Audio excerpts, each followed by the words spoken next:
സ്നേഹിക്കുന്നു എങ്കിൽ എൻ്റെ കൽപ്പനകളെ കാത്തുകൊള്ളും. നിങ്ങൾ എന്നെ സ്നേഹിക്കുന്നുവെങ്കിൽ എൻ്റെ കൽപ്പനകളെ കാത്തുകൊള്ളും. പ്രാർത്ഥിക്കുക. കർത്താവേ, പരിശുദ്ധ പിതാവേ, അങ്ങയുടെ വലിയ കൃപയാൽ ഈ പ്രദേശത്തൊരു സഭ സ്ഥാപിതമാകുവാനും അതിൻ്റെ ക്രമീകൃതമായ ആരാധന തുടങ്ങിയതിന് ശേഷം 25 വർഷം പിന്നിടുവാനും തക്കവണ്ണം അങ്ങോടൊന്ന് ഭാഗ്യം തന്ന കൃപയ്ക്കായി നമ്മുടെ സ്തോത്രം. അന്നു മുതൽ ഇന്ന് വരെ ഞങ്ങളുടെ മേൽ, ഞങ്ങളുടെ ദേശത്തിന്മേൽ, സഭമേൽ അങ്ങ് ചൊരിഞ്ഞതായ നന്മകളെ ഞങ്ങൾ ഓർക്കുന്നു. അവയെല്ലാം ഓർത്ത് എണ്ണി എണ്ണി അങ്ങേ സ്തുതിക്കുവാൻ തക്കവണ്ണം ഈ ദിവസങ്ങളിൽ, പ്രത്യേകിച്ച് കഴിഞ്ഞ 31-ാം തീയതി മുതൽ ഇന്ന് വരെയും പ്രത്യേകമായി ഇവിടെ കൂടി വന്ന് അങ്ങേ മഹത്വപ്പെടുത്തുവാൻ, വിവിധ പ്രോഗ്രാമുകളിലൂടെ അങ്ങ് ചെയ്ത നന്മകളെ ഓർക്കുവാൻ, ആഘോഷിക്കുവാൻ, സന്തോഷിക്കുവാൻ അങ്ങോട്ട് ഭാഗ്യം തന്ന കൃപയ്ക്കായി സ്തോത്രം. ഇന്ന് അതിൻ്റെ സമാപന ആരാധനയിൽ ഞങ്ങളായിരിക്കുന്നു. പ്രത്യേകിച്ച് സ്ഥിരീകരണ ശുശ്രൂഷയും കൂടെ ഇതിനോടൊപ്പം നടത്തപ്പെടുന്നുവല്ലോ. അങ്ങയുടെ കൃപ ഞങ്ങളുടെ മേലോടൊന്ന് പകരണം. അല്പസമയം അങ്ങയുടെ മാറ്റമില്ലാത്ത വചനത്തെ അടിസ്ഥാനമാക്കി ചിന്തിപ്പാൻ ഞങ്ങൾ ഒരുങ്ങുന്നു. വചനം പറയുന്ന ബലഹീനനായ അടിയനെയും കേൾക്കുന്ന അവിടുത്തെ മക്കൾ ഒരുപോലെ അവിടുന്ന് അനുഗ്രഹിക്കണമേ. അടിയൻ പറയുന്നതിനപ്പുറം അതിൻ്റെ ആഴങ്ങളെ അർത്ഥങ്ങൾ ഉൾക്കൊള്ളുവാൻ അവിടുത്തെ പരിശുദ്ധാത്മാവിനാൽ അങ്ങ് സഹായിക്കണം. ബഹുത്വം മാതെടുക്കണമേ. യേശുനാമത്തിൽ പ്രാർത്ഥിക്കുന്നത് ദയയോടെ കേൾക്കണമേ. ആമേൻ. ദൈവനാമത്തിന് മഹത്വമുണ്ടാകട്ടെ.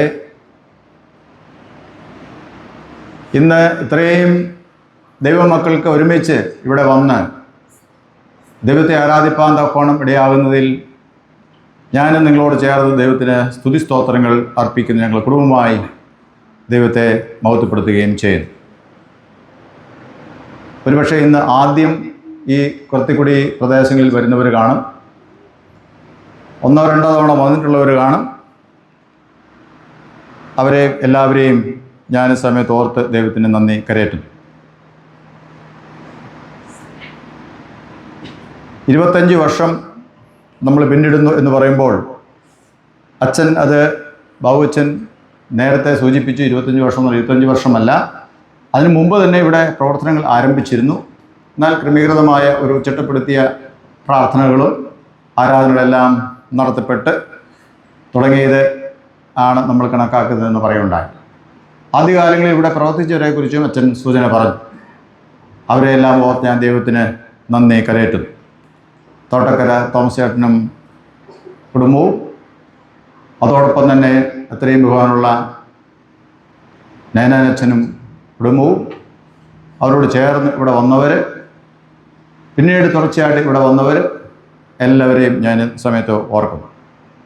ഓരോരോ കാലഘട്ടങ്ങളിൽ ദൈവം തൻ്റെ ദൗത്യ നിർവഹണത്തിന് ആൾക്കാരെ നിയോഗിക്കുന്നു, തിരഞ്ഞെടുക്കുന്നു, അതിന് മുഖാന്തരങ്ങൾ ഒരുക്കുന്നു. അങ്ങനെ വേദവസ്വം പറയുന്ന പോലെ കാലസമ്പൂർണതയിൽ എന്ന് നേരത്തെ തന്നെ പറഞ്ഞിരിക്കുന്നത് പോലെ കാലത്തിൻ്റെ സമ്പൂർണതയിൽ കുറത്തിക്കുടി മേഖലകളിലും കർത്താവിൻ്റെ മഹത്വമേറിയ വചനവുമായി, രക്ഷയുടെ സന്ദേശവുമായി, ദൈവസ്നേഹവുമായി ആളുകൾ ഇവിടെ എത്തി, അല്ലെങ്കിൽ ദൈവം അവരെ അയച്ചു.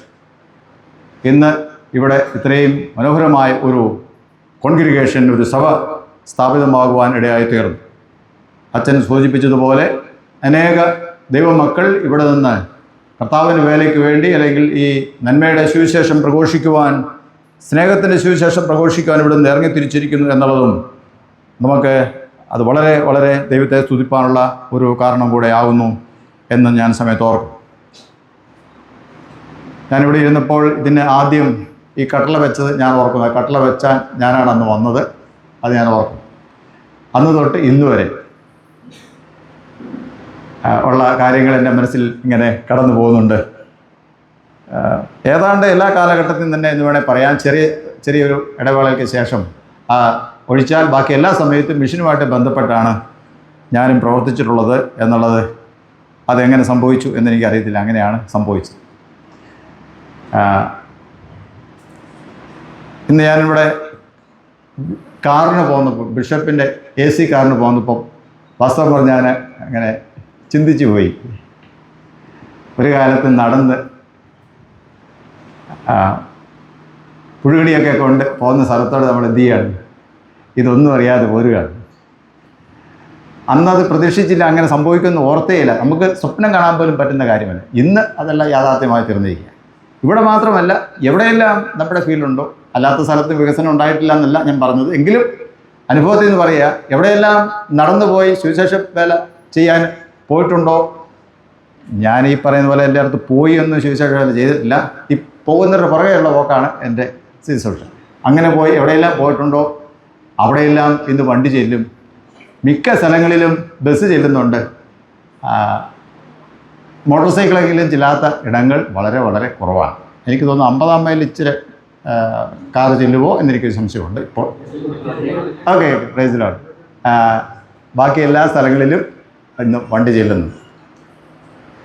നമ്മളവിടെ പോയതുകൊണ്ട് വണ്ടി ചെന്നു എന്ന് പറയാൻ വേണ്ടി അല്ല ഞാൻ പറഞ്ഞത്. പക്ഷേ കാലത്തിൻ്റെ ആ പോക്കിൽ എന്ത് ചെയ്യുന്നു, ഒരു പക്ഷേ ഞാൻ ഓർത്ത് പോകുന്നുണ്ട്, പല സമയത്തും ഓർത്തിട്ടുണ്ട്. നമ്മളൊക്കെ നടന്നു പോയി, ദൈവം എന്ത് ചെയ്തിട്ടുണ്ട്, പുറകെ പോകുന്നവർ കുറേ എളുപ്പമായി തീരേണ്ടതിന് എന്ത് ചെയ്തു, നല്ല വഴിയൊക്കെ ദൈവം ഉണ്ടാക്കി. നമ്മൾ ആ വഴി ഉണ്ടായതിന് 10 പൈസ നമ്മുടെ കയ്യിൽ നിന്ന് കൊടുത്തിട്ടില്ല, ഒരു നിവേദനം കൊടുത്തിട്ടില്ല, ഒന്നും കൊടുത്തിട്ടില്ല. പക്ഷേ എന്ത് ചെയ്യുന്നു, അതിങ്ങനെ അങ്ങ് പുറകെ വരികയാണ് അല്ലേ. ദൈവം കണ്ട് പ്രവർത്തിക്കുന്നു എന്ന് പറയുന്നതായിരിക്കും തീർച്ചയായിട്ടും അതിൻ്റെ ശ്രേഷ്ഠമായ സംഗതി. ഈ ഫീൽഡിന് ഒരു പ്രത്യേകതയുണ്ട്. കുറത്തിക്കുടി ഫീൽഡ് എന്ന് നമ്മൾ പറയുന്നതിന് പ്രത്യേകതയുണ്ട്. ഇപ്പം നമ്മൾ മിഷൻ ഫീൽഡ് എന്നതിനൊക്കെ ഉള്ള വാക്കിനേക്കാൾ നല്ലത് ചെറിയ ചർച്ച് എന്നാണ് നമ്മളതിനെ, ആ പദമാണ് നമ്മൾ ഉപയോഗിക്കാനായിട്ട് കൂടുതൽ ഇഷ്ടപ്പെടുന്നത്. ഈ ചർച്ച് അച്ഛൻ പറഞ്ഞപ്പോൾ ഇതൊരു മിഷൻ ഫീൽഡായിട്ട് ഇപ്പോൾ അതൊരു സ്വതന്ത്രമായൊരു ചർച്ചാണ്, ഒരു സഭയായിട്ട് രൂപപ്പെട്ടിരിക്കുന്നു എന്നാണ്. ഈ സഭയായിട്ട് രൂപപ്പെടുന്നത്, മിഷൻ ചർച്ച് സഭയായിട്ട് രൂപപ്പെടുന്നതിന് കുറേ കടമ്പകളൊക്കെ ഉണ്ട്. അതെല്ലാം ഈ സഭ വളരെ പെട്ടെന്ന് എന്ത് ചെയ്തു, അതിജീവിച്ചു. അതിൽ ഏറ്റവും പ്രധാനപ്പെട്ട ഘടകമെന്ന് പറയുന്നത് ഇത് തന്നെയാണ്, സാമ്പത്തികം. ഇവിടെ ഒരു സുവിശേഷകനെ കൊടുക്കാനുള്ള, ഒരു പ്രവർത്തകന് കൊടുക്കാനുള്ള ശമ്പളം ഉണ്ടാകും എന്ന് കണ്ടാൽ എന്ത് ചെയ്യും, അവിടെ കഴിയുമെങ്കിലൊരു ശുശ്രൂഷനെ ഡയസ് നേരിട്ട് കൊടുക്കുന്ന പതിവാണുള്ളത്. അതിവിടെ ആ ഒരു ടാർഗറ്റ് നേരത്തെ തന്നെ എത്തി. അതിനുശേഷവും നമ്മൾ കുറേ നാളും കൂടെ മിഷനായിട്ട് നമ്മൾ വെച്ചു. ഇപ്പോൾ ഇത് മിഷൻ ഇടവക എന്നുള്ള ഒരു സ്റ്റാറ്റസിലേക്കാണ് ഉയർന്നു പോയിക്കൊണ്ട് ഇരിക്കുന്നത്. ആദ്യമായിട്ട് ഒരു മിഷൻ ഇടവക രൂപീകരിക്കുന്നത് ഇതായിരിക്കും. അതിനുള്ള കാര്യങ്ങളൊക്കെയാണ് ചെയ്തുകൊണ്ടിരിക്കുന്നത്. ഇവിടെ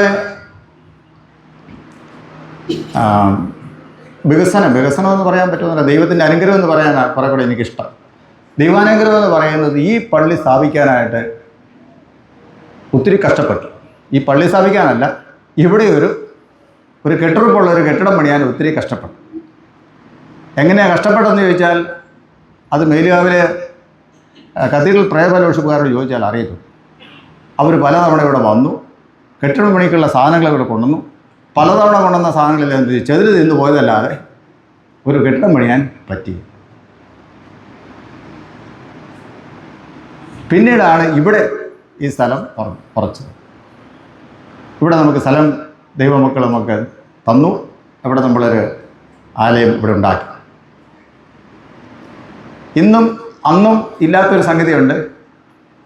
ഇത് നമുക്ക് എല്ലാവർക്കും അറിയാം. ഇതിൽ വന്നു എല്ലാവർക്കും അറിയാം ഇതെന്താണെന്ന്. ഇത് കുറത്തിക്കൊടിയിലെ CSI പള്ളിയാണെന്ന് എല്ലാവർക്കും അറിയാം അല്ലേ, ആരോടും പ്രത്യേകിച്ച് പറഞ്ഞു കൊടുക്കേണ്ടത്. പക്ഷേ പുറമേ നോക്കിയാൽ ഇവിടെ ആദ്യം വരുന്ന ആൾക്ക് എന്തറിയത്തില്ല, പുറമേ നോക്കിയാൽ പള്ളിയാണെന്നറിയത്തില്ല. അതിനാ കുരിശില്ല എന്നുള്ളത് അല്ലേ. അപ്പോൾ ഇന്നും നമ്മുടെ സഭാക്കൾ എന്ത് ചെയ്യുന്നുണ്ട്, നമുക്ക് കുരിശ് വെക്കണം എന്ന് പറഞ്ഞിരിക്കുകയാണ്. ഞാൻ പറഞ്ഞു ആയിക്കോട്ടെ, പയ്യ മതി എന്ന് അവരോട് ഇന്ന് ഇങ്ങനെ കയറാൻ നേരത്തെ ഞാൻ പറഞ്ഞിട്ടിരിക്കുകയാണ്. കുരിശിനൊരു സന്ദേശമുണ്ട്. അത് നമ്മുടെ ജീവിതത്തിലൂടെ അത് മറ്റുള്ളവർ അറിയുമ്പോൾ എന്ത് ചെയ്യും, ധാരാളം ആൾക്കാർ കുരിശ് കണ്ടുവരുന്നതിനേക്കാൾ കൂടുതലായിട്ട് എന്ത് ചെയ്യും, വരും എന്നുള്ള കാര്യത്തിന് യാതൊരു സംശയവും ഇല്ല. അതിനൊക്കെ തക്ക സമയത്ത് ദൈവം എന്ത് ചെയ്യും, വഴികൾ ഒരുക്കും എന്നുള്ള കാര്യത്തിനും യാതൊരു സംശയവുമില്ല. ഇവിടെ ആദ്യകാലങ്ങളിൽ നമ്മുടെ സുവിശേഷ പ്രവർത്തനങ്ങൾ, അല്ലെങ്കിൽ ഇവിടെ നമ്മൾ പ്രവർത്തനം ആരംഭിച്ചപ്പോൾ അതിനോട് ചേർന്ന് വന്നതാണ് ഇവിടെ പറഞ്ഞതുപോലെ വേൾഡ് വിഷൻ്റെ കമ്മ്യൂണിറ്റി ഡെവലപ്മെൻറ്റ് പ്രോഗ്രാംസ് ഇവിടെ വന്നു. അതുകൊണ്ട് നമുക്കിവിടെ ഈ പ്രദേശത്ത് വളരെ ഫ്രീ ആയിട്ട് വരാനും പോകാനും മറ്റ് അനേക ആൾക്കാർക്ക് ഉള്ളതിനേക്കാൾ സ്വാതന്ത്ര്യം നമുക്കുണ്ടായിരുന്നു. CSI എന്ന് പറയുമ്പോൾ, പ്രോജക്റ്റ് എന്ന് പറയുമ്പോൾ എന്ത് ചെയ്യും, അവിടെ നിന്ന് 6-ാം മൈലിൽ നിന്ന് വണ്ടിയൊക്കെ ബാറൊക്കെ എടുത്ത് ഇങ്ങോട്ട് നമ്മളെ വിടുവായിരുന്നു. അത് നമുക്കെല്ലാവർക്കും വളരെ ഒരു സൗകര്യമായിരുന്നു. മാത്രമല്ല ഇവിടെ വരുന്ന ഉദ്യോഗസ്ഥന്മാർക്കെല്ലാം ഇതൊരു അത്താണിയായിരുന്നു. ധാരാളം ഭക്ഷണ പദാർത്ഥങ്ങൾ അവരിവിടെ നിന്ന് കഴിച്ചിട്ടുണ്ട്. കാരണം വേറൊരു ഹോട്ടലോ അങ്ങനെ കാര്യങ്ങളില്ലായിരുന്നു. അതുകൊണ്ട് തന്നെ ഫോറസ്റ്റ് ഉദ്യോഗസ്ഥന്മാരാണെങ്കിലും പോലീസ് ഉദ്യോഗസ്ഥന്മാരാണെങ്കിലും മറ്റ് റവന്യൂ ഉദ്യോഗസ്ഥന്മാരാണൊക്കെ എന്ത് ചെയ്യുന്നുണ്ട്, നമുക്ക് അവർക്കിവിടെ വരുമ്പോൾ ഒരു ഇടത്താവളമായിട്ട് ഇതവർ ഉപയോഗിച്ചിരുന്നു. അങ്ങനെ നമ്മൾ എല്ലാവിധമായ സഹായങ്ങളും ഇവിടെയുള്ള ജനങ്ങൾ നൽകിയിരുന്നു. അന്നത്തെ പ്രോജക്റ്റിൽ പ്രവർത്തിച്ചവർ നൽകിയിരുന്നു. ബഹുമാനമുള്ള മാത്തുക്കുട്ടി അച്ഛനും അതുപോലെ തന്നെ ബഹുമാനമുള്ള മാമച്ചൻ ഐസക്കച്ചൻ തുടങ്ങിയുള്ള അച്ഛന്മാർ ഇന്നവർ നമ്മുടെ വേലയിലുണ്ട്. ഇവിടെ ഇരിക്കുന്ന നമ്മുടെ ജയമോഹൻ സാറ്, അങ്ങനെ പലരും പ്രോജക്റ്റുമായുള്ള ബന്ധത്തിൽ വളരെ ദീർഘകാലം അവർ പ്രവർത്തിച്ചിട്ടുണ്ട്, ഇവിടെയും മറ്റ് പലയിടങ്ങളിലും. അന്ന് നമ്മൾ പ്രത്യേകമായി ചെയ്ത ഒരു കാര്യമുണ്ട്. ആ കാര്യമെന്ന് പറയുന്നത്, ഇത് പൂർണ്ണമായും ഒരു വനത്തിനുള്ളിലുള്ള ഒരു കൂട്ടം ആൾക്കാർ താമസിക്കും. 320 കുടുംബമാണ് അന്ന് ഉണ്ടായിരുന്നത്. ഇപ്പോൾ എത്രയാണെന്ന് എനിക്ക് കൃത്യം അറിയത്തില്ല. 320 കുടുംബങ്ങൾ അന്ന് നമുക്കിവിടെ ഉണ്ടായിരുന്നു ആകമാനമായി. നമ്മളെന്ന് പറഞ്ഞാൽ ഈ കുടിയിലുള്ള ആക ജനങ്ങൾ, അവരുടെ ഇടയിലാണ് നമ്മൾ വികസന പ്രവർത്തനങ്ങൾ ചെയ്തത്. അത് പ്രത്യേകിച്ചൊരു വിഭാഗം ആൾക്കാർക്കല്ല, ഇവിടെയുള്ള എല്ലാ ആൾക്കാർക്കും വേണ്ടിയാണ് അത് ചെയ്തത്. ധാരാളം കുഞ്ഞുങ്ങൾ അതുകൊണ്ട് വിദ്യാഭ്യാസം നേടി. ഇപ്പോൾ പറഞ്ഞതുപോലെ നമ്മുടെ സന്തോഷ് കുഞ്ഞുമോൻ ഇപ്പോൾ BD പഠിക്കുകയാണ്. ഡിഗ്രി പഠിത്തതിന് ശേഷം സെമിനാരിയിൽ BD പഠിക്കുകയാണ് അദ്ദേഹം.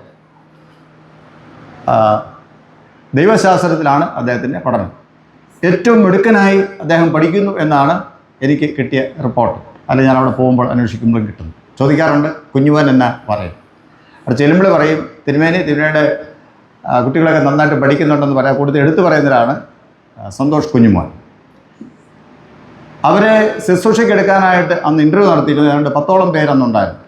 1ാം സ്ഥാനത്തെത്തിയത് ഈ സന്തോഷ് കുഞ്ഞുമോനാണ്. എല്ലാ ചോദ്യങ്ങൾക്കും ഉത്തരം പറഞ്ഞു. വളരെ മിടുക്കനായ ശുശ്രൂഷയെക്കുറിച്ച് പറഞ്ഞു. ശുശ്രൂഷയ്ക്ക് എടുക്കുന്നതിന് മുമ്പുള്ള കാര്യമാണ് ഞാൻ പറഞ്ഞത്. അത്രയും ബെറ്ററായി പറഞ്ഞ, നമ്മൾ സാധാരണ ഭാഷ പറഞ്ഞ പാരമ്പര്യ ക്രിസ്ത്യാനികൾ ആ കുടുംബത്തിൽ നിന്ന് വന്ന പിള്ളേർ പോലും എന്ത് ചെയ്തില്ല, പറഞ്ഞില്ല.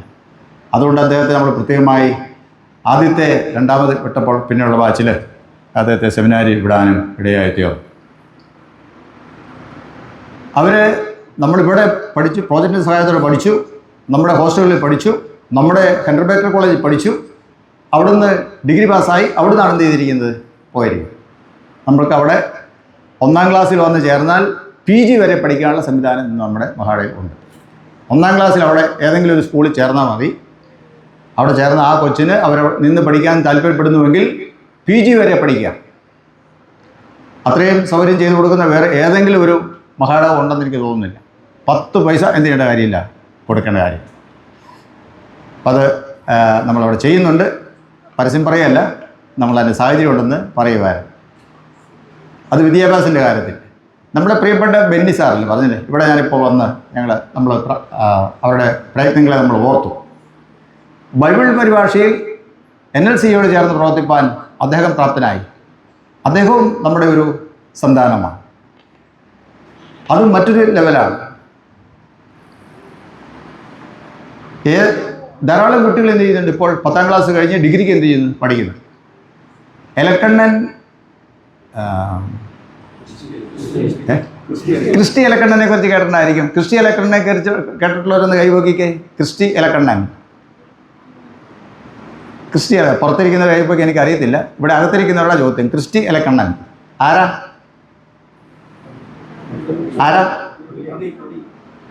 നമ്മുടെ എലക്കണ്ണൻ സാറിൻ്റെ മോൻ. എലക്കണ്ണൻ സാർ എന്ത് ഇവിടെയുണ്ട്. എലക്കണ്ണൻ സാറിൻ്റെ മോനാണ് ക്രിസ്റ്റി എലക്കണ്ണൻ. ക്രിസ്റ്റി എലക്കണ്ണൻ എഴുതിയ പാട്ട് ഇന്ന് സ്കൂളിൽ പഠിപ്പിക്കുക. ഓർക്കണം, വളരെ ചെറിയൊരു കവിതയാണ്. വളരെ വളരെ അർത്ഥം അതിനകത്തുണ്ട്. അത് ഇന്ന് നമ്മുടെ സർക്കാരിൻ്റെ പാഠപുസ്തകത്തിൽ പാഠ്യവിഷയമാണ്. ക്രിസ്റ്റിയുടെ കവിത ഓർത്ത് നോക്കിയേ, എത്ര പേരുടെ കവിതയുണ്ട് അല്ലാതെ ഉള്ള ആൾക്കാരുടെ. എങ്ങനെ സംഭവിച്ചതെന്ന് അറിയത്തില്ല അല്ലേ? അദ്ദേഹത്തിന് ഒരു പക്ഷേ അറിയത്തില്ലായിരിക്കാം, പക്ഷേ അത് സംഭവിച്ചില്ല, യാഥാർത്ഥ്യമാണ്. ക്രിസ്റ്റി എലക്കണ്ണൻ അത് നമ്മുടെ ഈ സഭയിൽ നിന്നുള്ള ആളാണ്, ഈ കുടിയിൽ നിന്നുള്ള ആളാണ്. ഞാൻ പറഞ്ഞത് 25 വർഷം മുമ്പ് ഇന്നുള്ള ആ വ്യത്യാസത്തെക്കുറിച്ചാണ് പറഞ്ഞത്. 25 വർഷം മുമ്പ് ഇവിടെ നിന്ന് തലച്ചമടയൊക്കെ ആയിട്ട് ആൾക്കാർ, വണ്ടിക്കൊക്കെ ആയിട്ട് ആൾക്കാർ എന്ത് ചെയ്യുന്നു, മറ്റാൾക്കാർ കുരുമുളകും കാപ്പിക്കുരും റബ്ബർ ഷീറ്റും കൊണ്ടുപോകുമായിരുന്നു. ഇപ്പോൾ കൊണ്ടുപോകുന്ന ആരാ? ആരാ ഇപ്പൊ ആരാ കൊണ്ടുപോകുന്നേ? കേട്ടില്ല. ഇപ്പൊ ആർക്കെല്ലാം റബ്ബറുണ്ടോ, ആർക്കെല്ലാം കുരുമുളകുണ്ടോ, ആർക്കെല്ലാം പാക്കുണ്ടോ, ആർക്കെല്ലാം കാപ്പിക്കുരുണ്ടോ, അവരുടെ ഉൽപ്പന്നങ്ങൾ അവരാണ് വിൽക്കുന്നത്. അവരുടെ ഉൽപ്പന്നങ്ങൾ വിൽക്കുന്നു. പണ്ട് മറ്റുള്ളവരുടെ ജീപ്പ് ഇതിലെ പോയപ്പോൾ അവർ ഇതിലെ നടന്നു പോയെങ്കിൽ ഇന്ന് അവർ ജീപ്പിൽ പോകുമ്പം മറ്റുള്ളവരാണ് നടന്നത്. 25 വർഷം നമ്മളൊന്ന് നോക്കുമ്പോൾ വന്ന വ്യത്യാസം. ആദ്യം ജീപ്പ് വാങ്ങിയ ആൾക്കാരിൽ നമ്മുടെ സഭാമക്കളാണ് കൂടുതലും, പിന്നീട് മറ്റുള്ളവരും വാങ്ങി. ഞാൻ ചോദിച്ചു, ആലമ്പുഴയുടെ വണ്ടി ഇപ്പോൾ ഓടുന്നുണ്ടോ എന്ന് ചോദിച്ചു. വണ്ടി ഓടുന്നില്ല, വണ്ടി കട്ടപ്പുറത്താണെന്ന് പറയണ്ടായി. നമ്മുടെ സാറന്മാർക്ക് പലർക്കും സ്വന്തമായിട്ട് ജീപ്പുണ്ട്. ഇന്ന് ഞാൻ വന്ന വണ്ടി നമ്മുടെ ഇവിടുത്തെ രാജുവിൻ്റെ വണ്ടിയാണ്. നമ്മുടെ പിള്ളേർ തന്നെ അവരെന്ത് ചെയ്യുന്നു, അവർ ഡ്രൈവ് ചെയ്യും. 25 വർഷം കഴിഞ്ഞപ്പോഴുള്ള വ്യത്യാസമാണ്. പ്രത്യേകത ഞാൻ പറഞ്ഞില്ല, വേറെ ഒരൊറ്റ മനുഷ്യൻ ഈ കുടിയിൽ വന്ന് സ്ഥലം വാങ്ങരുത് എന്ന് അന്ന് ഇവിടെ ശുശ്രൂഷ ചെയ്ത ആൾക്കാരും ബാക്കിയെല്ലാവരും കൂടെ തീരുമാനിച്ചു. വേറെ ഒരു മനുഷ്യനും എന്ത് ചെയ്യരുത്, ഇവിടുത്തെ ഭൂമി കൊടുക്കരുത്, പാട്ടവും എന്ത് ചെയ്യരുത്, കൊടുക്കരുത്, പാട്ടത്തിനും കൊടുക്കരുത്. കടം ബാധ്യതകളുണ്ടെങ്കിൽ എന്ത് ചെയ്യാം, അത് ഞങ്ങൾ തന്നു വീട്ടാം എന്ന് പറഞ്ഞ് അന്ന് ഇവിടെ ഒരു സൊസൈറ്റി ഉണ്ടാക്കി. ഇവിടെ അന്നുണ്ടായിരുന്ന എല്ലാ ബാധ്യതകളും എന്ത് ചെയ്തു, സൊസൈറ്റി എടുക്കുകയും അവരുടെ ഉൽപ്പന്നങ്ങൾ സൊസൈറ്റി വാങ്ങി അവർ വിപണനം ചെയ്യുകയും ചെയ്യും. അങ്ങനെ ഇവിടെയുള്ള ജനത്തെ സ്വന്തം കാലിൽ നിൽക്കാൻ അവരെ പ്രാപ്തിപ്പെടുത്തി. വ്യത്യാസം മറന്നു പോകരുത്. ഈ പറയുന്ന ദേഹഗണങ്ങളൊക്കെ എന്ത് ചെയ്തു, അന്നും ഉണ്ടായിരുന്നു. ഇത്രയും ഇല്ലെങ്കിലും അതിൻ്റെ മുക്കാൽ ഭാഗം ഉണ്ടായിരുന്നു. ആദായം എടുത്തിരുന്നത് മറ്റാൾക്കാരാണ്. കാരണം അതിൻ്റെ ഒരു ആവശ്യം അവർക്ക് തോന്നിയിരുന്നില്ല. അതുകൊണ്ട് അവർ കിട്ടുന്ന ലാഭം എന്ന് വിചാരിച്ച് പോയിരുന്നു. ഇവിടുത്തെ സ്ഥിതിയല്ല, എല്ലായിടത്തും അത് തന്നെയായിരുന്നു, പ്രത്യേകിച്ച് ഇവിടെയും. എന്നാൽ ഇന്ന് ആ സ്ഥിതിയെല്ലാം മാറി. നമ്മൾ തന്നെ ആളുകൾക്ക് എന്ത് ചെയ്യുന്നുണ്ട്, അപ്രകാരമുള്ള സാധ്യതകളൊക്കെ ദൈവം നൽകി സ്വന്തം കാലം നിൽക്കാനായിട്ട് ദൈവം സഹായിച്ചു. ഇവിടെ ശുശ്രൂഷ ചെയ്ത ആൾക്കാരെക്കുറിച്ച് പറയുമ്പോൾ ഒരാളെക്കുറിച്ച് ഞാൻ എല്ലാവരെക്കുറിച്ച് പറയേണ്ടതാണെങ്കിൽ ഒരാളെക്കുറിച്ച് എടുത്തു പറയട്ടെ. അത് വേറെ ആരുമല്ല, 1-2 പേര് പറയുന്ന കൂട്ടത്തിൽ ഒരാളെ എടുത്ത് പറയാം. ഒന്ന് നമ്മുടെ ചാക്കോച്ചൻ സാറാണ്, ഒന്ന് നമ്മുടെ ജോസ് സാറും ആലീസ് ആൻറ്റിയാണ്, ഒന്ന് നമ്മുടെ TD ജോൺസൺ സാറാണ്, ഒന്ന് നമ്മുടെ കണ്ണാടി സാറാണ്. കണ്ണാടി സാറിനെ ഓർക്കുന്നുണ്ടോ? ആരാ കണ്ണാടി സാറ്? ജോസഫ് എബ്രഹാം അച്ഛൻ. അതാണ് നമ്മുടെ പഴയ കണ്ണാടി സാർ. ഇവിടെ ഒരു പ്രത്യേകതയുണ്ട്. ഇവിടെ മാത്രമല്ല, പല കുടികളിലും പ്രത്യേകതയുണ്ട്. അവിടെ എല്ലാ സമയത്തും എല്ലായിടത്തും എല്ലാവർക്കും എന്ത് ചെയ്തില്ല, വീടുകളിൽ കയറി ചെല്ലാൻ പറ്റത്തില്ല. കുടികളിൽ ഭവനങ്ങളിലേക്ക് കയറാൻ പറ്റത്തില്ല. പക്ഷേ കണ്ണാടി സാറിന് എന്ത് ചെയ്യാം, കണ്ണാടി സാറിന് എപ്പം വേണമെങ്കിലും എന്ത് ചെയ്യാം, ഏത് വീട്ടിലും ചെല്ലാം. അതാണ് അവരും കണ്ണാടി സാറുമായിട്ടുള്ള ഒരു ബന്ധം. അദ്ദേഹം അച്ഛനായി വന്നു എന്നുള്ളതാണ് മറ്റൊരു പ്രത്യേകത. അത് ഈ കാലഘട്ടത്തിൽ അദ്ദേഹം അച്ഛനായിട്ട് ഇവിടെ പ്രവർത്തിക്കുന്നു. അദ്ദേഹത്തിൻ്റെ പ്രവർത്തനങ്ങൾ ഇടവക അച്ഛനാണ്. ധാരാളം സഭകൾ അദ്ദേഹത്തിന് നോക്കേണ്ടതായിട്ടുണ്ട്. അതെല്ലാം ഞാൻ സമയത്ത് ഓർക്കുന്നു. ആ കാലഘട്ടത്തിൽ വർഷകാലങ്ങളിലാണ് ഏറ്റവും കൂടുതൽ കുടികളിലുള്ള സഭകൾ വിസിറ്റ് ചെയ്യുന്ന അന്ന് മിഷൻ്റെ ഡയറക്ടറായിട്ട് ഞാൻ പ്രവർത്തിച്ച കാലഘട്ടങ്ങളിൽ ഇവരെല്ലാവരും വളരെ എന്നോട് സഹകരിച്ചിരുന്നു എന്ന് ഞാൻ ഈ സമയത്ത് ഓർക്കുന്നു. ബഹുമാനമുള്ള ജോൺസൺ അച്ഛനും ഡയറക്ടറായിട്ടും അതുപോലെ തന്നെ റോയ് മോൻ അച്ഛൻ ബോർഡ് സെക്രട്ടറി ആയിട്ടും ഈ കാലഘട്ടങ്ങളിൽ പ്രവർത്തിക്കുന്നു.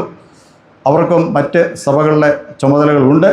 അതിനോടൊപ്പം അവർ ഭംഗിയായിട്ട് ഈ കാര്യങ്ങൾ കൊണ്ടുപോകുന്നു. കൂടുതലായിട്ട് കാര്യങ്ങൾ ചെയ്യുവാൻ അവരെ ദൈവം പ്രാപ്തിപ്പെടുത്തുകയും ചെയ്യട്ടെ എന്ന് ഞാൻ ആശംസിക്കുകയും പ്രാർത്ഥിക്കുകയും ചെയ്യുന്നു. ജൂബിലി കഴിഞ്ഞിരിക്കുകയാണ്. ഇന്ന് സ്ഥിരീകരണമാണ്. അത് എൻ്റെ ഒരു സൗകര്യാർത്ഥം എന്ന് വേണേൽ പറയാം. ഇതിങ്ങനെ നീട്ടി വെക്കുമായിരുന്നു. വേറെ ദിവസം വെച്ചാൽ മതിയെന്ന് പറഞ്ഞു. അന്നേരം പറഞ്ഞു കുഴപ്പമില്ല, തിരുമേനി വരുമെങ്കിൽ എന്ത് ചെയ്യാം, എന്നോട് കണക്ട് ചെയ്ത് വെക്കാമെന്ന് പറഞ്ഞു. ഇന്ന് 4-ാം തീയതി വെച്ചു. അതിന് സഭയോടുള്ള മകനുള്ള അച്ഛനോടുള്ള ഇവിടുത്തെ നമ്മുടെ ശുശ്രൂഷ ചെയ്യുന്ന എത്രയും സ്നേഹമുള്ള ചിന്നമണി ജസ്റ്റിൻ മണി, അപ്പം വേറൊരു പേര് കേട്ടത് ഓക്കെ, ജസ്റ്റിൻ മണിയാണ് നമ്മുടെ ഇവിടുത്തെ നമ്മുടെ സാറ്. ജസ്റ്റിമണി സാറും നിങ്ങളെല്ലാവരും കൂടെ അതിന് സംബന്ധിച്ച് കമ്മിറ്റി സംബന്ധിച്ച് അതിന് പ്രത്യേകിച്ച് ഞാൻ നിങ്ങളോട് നന്ദി അറിയിക്കുന്നു. വേറൊരു മിഷണറിയും കൂടെ ഇവിടെ സംബന്ധിക്കുന്നുണ്ട്. അദ്ദേഹം നമ്മുടെ ഡൽഹി മിഷനിൽ നിന്ന് വന്ന മിഷണറിയാണ്. അദ്ദേഹത്തിൻ്റെ പേര് സുമിത്ത്. ഒന്ന് എഴുന്നേറ്റ് സുമിത്ത്. അദ്ദേഹം നമ്മളൊക്കെ മലയാളം പറയുമ്പോൾ അദ്ദേഹം ഹിന്ദിയാണ് പറയുന്നത്. ഇപ്പം മലയാളമൊക്കെ കുറെ പഠിച്ചെന്ന് എനിക്ക് തോന്നുന്നു. അദ്ദേഹം ഡൽഹി മിഷനിലെ നമ്മുടെ മിഷനിൽ നിന്ന് വന്ന ഒരു മകനാണ്. ഇവിടെ ഇപ്പോൾ ഈ കഴിഞ്ഞ ട്രാൻസ്ഫറിൽ അദ്ദേഹം ഇവിടെ വന്നു. ഇവിടെ വന്ന് ഒരു വർഷത്തിന് ശേഷം എന്ത് ചെയ്യും, അദ്ദേഹം ഇവിടെ നമ്മളിവിടെ പണിക്കൻകുടി ഭാഗത്ത് താമസിച്ചുകൊണ്ട് തിങ്കിൾക്കാട് പ്രദേശങ്ങളൊക്കെ വേല ചെയ്യുന്നു. നമ്മൾക്ക് ഹിന്ദി മിഷനുണ്ട്. ഫൈവ് മിഷൻ എന്ന് പറയുന്ന പോലെ ഹിന്ദി മിഷൻ ആരാധനകളൊക്കെ നമുക്ക് എല്ലായിടത്തും ചിലയിടത്തുണ്ട്, തുടങ്ങിയിട്ടുണ്ട്. അതിനും കഴിഞ്ഞത്രയും പോയി അദ്ദേഹം സഹായിക്കും. അദ്ദേഹവും സെമിനാരിൽ പോകാനായിട്ടുള്ള ഒരുക്കത്തിൽ ആയിരിക്കുന്നു. കുറച്ച് തീരെ പയ്യനാണ്, നമുക്ക് വേണേൽ പറയാം, പ്രായം കുറവാണ്. അതുകൊണ്ട് ഇച്ചിരിയുടെ പ്രായം വെക്കട്ടെ എന്നും പറഞ്ഞ് നമ്മൾ എന്ത് ചെയ്യാണ് അദ്ദേഹത്തെ, അല്ലെങ്കിൽ സെമിനാരിയിലൊക്കെ പോയി കഴിയുമ്പോൾ എന്ത് ചെയ്തില്ല, ഇതെല്ലാം കൂടെ ഉൾക്കൊള്ളാൻ ആ രീതി വേണമല്ലോ. അതുകൊണ്ട് ഇവിടെ ഒന്ന് പരിചയപ്പെട്ടു പോകാം എന്ന് വിചാരിച്ച് അദ്ദേഹവും ഇന്നത്തെ മീറ്റിങ്ങിൽ സംബന്ധിക്കുന്നു. നിങ്ങൾക്ക് എല്ലാവർക്കും എൻ്റെ അവരോടുള്ള പ്രത്യേകം നന്ദി സ്നേഹസമയത്ത് അറിയിക്കുന്നു. അതുപോലെ തന്നെ KM ബാബു സാർ തുടങ്ങിയുള്ള സാറന്മാർ നമ്മുടെ കൂട്ടത്തിലുണ്ട്. എല്ലാവരെയും ഞാൻ സമയത്ത് ഓർക്കുന്നു. എല്ലാവരുടെയും പേര് എടുത്ത് പറയാനുള്ള സമയമില്ലാത്തതിനാൽ പിന്നീട് അതിന് അവസരമുണ്ടെങ്കിൽ പറയാം എന്ന് കരുതുകയും ചെയ്യുന്നു. ബഹുമാനപ്പെട്ട അച്ഛന്മാർ, ഡയസിൻ്റെ ഓഫീസേഴ്സ്, സ്നേഹമുള്ള മാത്തുക്കുട്ടി അച്ഛൻ, വറീസ് സാർ, അതുപോലെ തന്നെ ജോയ്കുമാർ സാറ്, എല്ലാവരെയും ഞാൻ ഓർക്കുന്നു. മറ്റ് അച്ഛന്മാരെ എല്ലാം ഓർക്കുന്നു. ഒരു സന്തോഷം എന്ന് പറയുന്നത് പ്രിയപ്പെട്ട മാമച്ചൻ ഐസക് അച്ഛൻ ഉൾപ്പെടെ, റോയി മോനച്ഛൻ ഉൾപ്പെടെ, അങ്ങനെ എല്ലാ അച്ഛന്മാരുമായിട്ട് മിഷൻ ഫീൽഡുകളിൽ ഒരുമിച്ച് പ്രവർത്തിപ്പാൻ ഇടയായത് ഞാൻ സമയത്ത് ഓർക്കുന്നു. അവരൊക്കെയും അതാത് സമയങ്ങളിൽ അതാത് ഫീൽഡുകളിൽ ഏറ്റവും നന്നായി പ്രവർത്തിച്ച ആളുകളാണ്. അവർക്ക് ശേഷമാണ് ബാക്കിയുള്ള മിഷണറിമാരും പ്രവർത്തകരും വരുന്നത് എന്ന് ഞാൻ സമയത്ത് ഓർക്കുന്നു. അവരെല്ലാം ദൈവം ധാരാളമായി അനുഗ്രഹിക്കുകയും ചെയ്യുമാറാകട്ടെ. ഇന്ന് സ്ഥിരീകരണ ശുശ്രൂഷയാണ്. സ്ഥിരീകരണ ശുശ്രൂഷ എത്ര മണിക്കൂറാണെന്നറിയാമോ മക്കളെ? നീ പ്രായമുള്ളവരെ വിട്ടേക്കാം, ഇവരും മാത്രം. ഓക്കെ. സ്ഥിരീകരണ ശുശ്രൂഷ എത്ര മണിക്കൂറാണ്? ഇവിടെ ഒരു മോൻ പറഞ്ഞ് 4 മണിക്കൂറാണ് അല്ലേ? 4 മണിക്കൂറെന്ന് പറയുന്നത് സുമാർ 10-15 പിള്ളേരുണ്ടെങ്കിലുള്ള ഒരു കാര്യമാണ്. എണ്ണം കൂടുന്നതനുസരിച്ച് അവർക്ക് ഓരോരുത്തർക്കും എന്ത് ചെയ്യുന്നു, ഓരോരുത്തർ തലമേൽ കൈവച്ച് പ്രാർത്ഥിക്കുക, ഓരോരുടെ കൃത്യമായി പേര് വിളിക്കുകയും കാർഡ് കൊടുക്കുകയും ഒക്കെ ചെയ്യുന്നത് അല്ലേ? ഓരോരുത്തർക്കും എന്ത് ചെയ്യണം, ഓരോരുത്തർക്കും സമയമുണ്ട്. അപ്പോൾ ചോദ്യം ചോദിക്കുമ്പോൾ ഉത്തരം ഓരോരുത്തരോട് പറയണം. അപ്പോൾ ഒത്തിരി സമയം എടുക്കും അല്ലേ? ഇത് ഇന്നിപ്പോൾ എത്ര പേരാ? 32 പേരുണ്ട്. 39 പേരാണ് ലിസ്റ്റ് തന്നിരുന്നത്, കുറച്ച് പേര് വന്നില്ല. 32 പേര് ഉണ്ടല്ലേ? അപ്പോൾ 32 പേരായപ്പം കുറഞ്ഞത് എത്ര മണിക്കൂർ പ്രതീക്ഷിക്കുക? 4 പറഞ്ഞു. എങ്ങനെയാണെങ്കിലും ഒരു 3/4 മണിക്കൂറും കൂടെ എന്ത് ചെയ്യണം, കൂട്ടി വെക്കണം. അപ്പോൾ വാച്ചെല്ലാം എന്ത് ചെയ്തോളുക, 4.25 മണിക്കൂർ ആയാലും 3/4 മണിക്കൂർ വിട്ടേര്, പോട്ടെ 1 മണിക്കൂർ വിട്ടേര്, ബാക്കി ഉള്ള മണിക്കൂർ വെച്ച് വാച്ച് കറക്റ്റ് ചെയ്തോ. അത് കഴിഞ്ഞ് എന്ത് ചെയ്യാവുള്ളൂ, സമയം നോക്കാവോ കേട്ടോ. ഓക്കെ.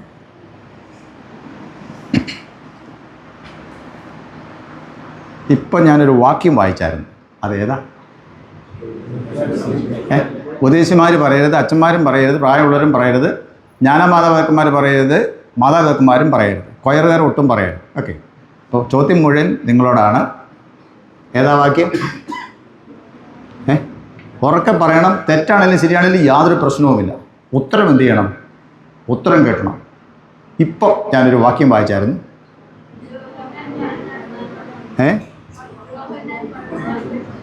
യോഹന്നാൻ 14:15. ഓർത്തിരിക്കാൻ നല്ല എളുപ്പമുള്ളൊരു റെഫറൻസാണ്. യോഹന്നാൻ 14:15 നമ്മൾ പറയുമ്പോൾ അതങ്ങനെയല്ല പറയുന്നത്. വിശുദ്ധ യോഹന്നാൻ എഴുതിയ സുവിശേഷം 14-ാം അധ്യായം 15-ാം വാക്യം എന്നാണ് പറയേണ്ടത്. ചുരുക്കി നമ്മളെങ്ങനെ പറയും? യോഹന്നാൻ 14:15 എന്ന് പറയും അല്ലേ? എന്നതാ വാക്യം? എന്നാ വാക്യം?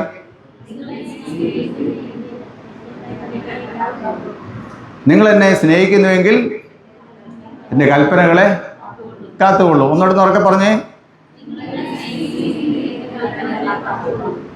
അത് മുതുവാൻ ഭാഷയിലുള്ള പുസ്തകം, പുതിയ നിയമം നിങ്ങളുടെ കയ്യിൽ ആരുടെങ്കിലും ഉണ്ടോ? ഈ യോഹന്നാൻ്റെ സുവിശേഷം ഉണ്ടോ ആരുടെങ്കിലും കയ്യിൽ? ഇന്ന് തന്നതിൻ്റെ അകത്തില്ല. ഒന്ന് വായിച്ചേ. യോഹന്നാൻ്റെ സുവിശേഷം 14:15. എഴുന്നേറ്റ് നിന്ന് ഉറക്കെ ബെന്നി സാർ വായിക്കും.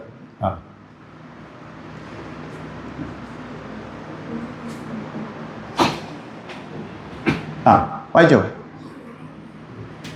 നിങ്ങൾ എന്നെ സ്നേഹിക്കുന്നതിന്റെ എന്റെ ഉത്തരവുകള ചൊല്ലിക്ക് നിൽപ്പ്. നിങ്ങൾ എന്നെ സ്നേഹിക്കുന്നതിന്റെ എന്റെ ഉത്തരവിന്റെ ചൊല്ലിക്ക് നിൽപ്പ്. എന്തേലും മനസ്സിലായോ? ഓക്കെ. അപ്പോൾ നമുക്ക് അത് നിങ്ങളുടെ മനസ്സിൽ ഇരിക്കട്ടെ. ഞാനത് വിശദീകരിക്കാൻ പോയാൽ അത് വേറെ എന്തെങ്കിലും ഭാഷ ആയിപ്പോകും. അതുകൊണ്ട് എന്ത് ചെയ്യുന്നില്ല, പറയുന്നില്ല. നിങ്ങൾ എന്നെ സ്നേഹിക്കുന്നുവെങ്കിൽ എൻ്റെ കൽപ്പനകളെ കാത്തുകൊള്ളും, അല്ലേ? ഓക്കെ. സ്ഥിരീകരണം എന്ന് പറയുന്നത് അത് സ്ഥിരീകരിക്കുക എന്ന് പറഞ്ഞാൽ ഉറപ്പിക്കുക എന്നാണ് അർത്ഥം. സ്ഥിരീകരണം എന്ന് പറഞ്ഞാൽ ഉറപ്പിക്കുക. ഉറപ്പിക്കുക എന്ന് പറഞ്ഞാൽ എന്തായിരിക്കും ഉറപ്പിക്കുന്നത്? പറഞ്ഞു, വേഗം പറഞ്ഞു. എന്താ ഉറപ്പിക്കുന്നത്? ദൈവവും മനുഷ്യനുള്ള ബന്ധം ഉറപ്പിക്കുകയാണ്. ഓക്കെ. ഇനി എന്നാ?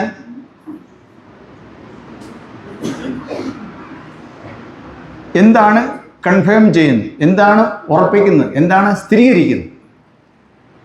ചുരുക്കം ഇതാണ്. ഞാനത് നിങ്ങൾക്ക് മനസ്സിലാകുന്ന ഭാഷയിൽ എളുപ്പമെന്ന് പറയാം. അതിൻ്റെ പുറകിൽ സ്നാനവുമായിട്ട് ബന്ധപ്പെട്ട ധാരാളം കാര്യങ്ങൾ ഇത് കിടപ്പുണ്ട്. എങ്കിലും നിങ്ങളിൽ പലരും എനിക്ക് തോന്നുന്നത് അല്പം പ്രായമായതിനു ശേഷം സ്നാനപ്പെട്ടവരായിരിക്കും എന്ന് ഞാൻ കരുതുന്നു. കുഞ്ഞുങ്ങളായിരുന്നപ്പോൾ സ്നാനപ്പെട്ടവർ എത്ര പേരുണ്ട്? കുഞ്ഞുങ്ങളായിരുന്നപ്പോൾ സ്നാനപ്പെട്ടവർ കൈന്ന് പൊക്കിക്കേ. കുഞ്ഞുങ്ങളായിരുന്നു. ഓക്കെ. മോനെ നീ എത്ര? ഓക്കെ ഓക്കെ, കൈതാതെ. ബാക്കി എല്ലാവരും അല്പം പ്രായമായതിനു ശേഷമാണ്.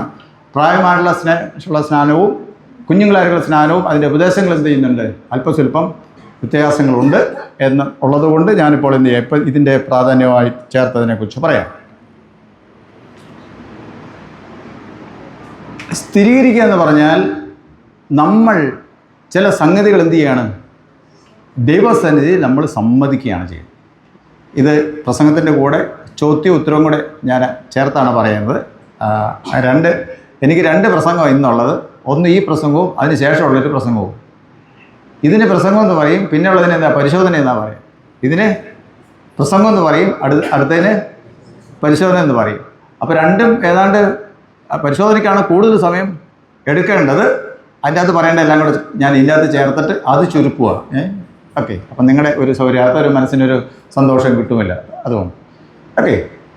സ്ഥിരീകരണം എന്ന് പറഞ്ഞാൽ ഉറപ്പിക്കുകയാണ്. ഉറപ്പിക്കുക എന്ന് പറഞ്ഞാൽ ഇതാണ്, ദൈവവും തമ്മിലുള്ള ഒരു തീരുമാനത്തിലേക്ക് നമ്മൾ വരികയാണ്. ചുരുക്കം ഇതാണ്, ഒരു വ്യക്തി സ്നാനപ്പെട്ട് കഴിയുമ്പോൾ അവൻ ദൈവ പൈതലായിട്ട് അല്ലെങ്കിൽ അവൾ ദൈവ പൈതലായിട്ട് മാറുകയാണ് ചെയ്യുന്നത്. ദൈവ മകനായിട്ട് അല്ലെങ്കിൽ ദൈവ മകളായിട്ട് മാറുകയാണ് ചെയ്യുന്നത് ഒരാൾ സ്നാനപ്പെട്ട് കഴിയുമ്പോൾ. മനസ്സിലായോ? അതുവരെ നമ്മളെല്ലാവരും ഈ ലോകത്തിലെ സാധാരണ ആൾക്കാരാണ്, അല്ലെങ്കിൽ സാധാരണ പൈതങ്ങളാണ്. എന്നാൽ അവരെ ദേവാലയത്തിൽ കൊണ്ടുവന്ന് അവരെ സ്നാനപ്പെടുത്തി കഴിയുമ്പോൾ, അവർക്ക് വിശുദ്ധ ബപ്തിസ്മ നൽകി കഴിയുമ്പോൾ അവരാരായിത്തീരുന്നു? അവർ ദൈവമകനായി ദൈവമകളായി തീരുന്നു. സ്വർഗരാജ്യത്തിന് അവർ അവകാശികളായി തീരുന്നു. സഭയാകുന്ന അല്ലെങ്കിൽ ക്രിസ്തുവിൻ്റെ ശരീരമാകുന്ന സഭയിലെ അംഗമായിട്ട് അവർ തീരുന്നു. ക്രിസ്തുവിൻ്റെ ശരീരമാകുന്ന സഭയിലെ അവയവങ്ങളായിട്ട് എന്ത് ചെയ്യുന്നു? അവർ മാറുന്നു.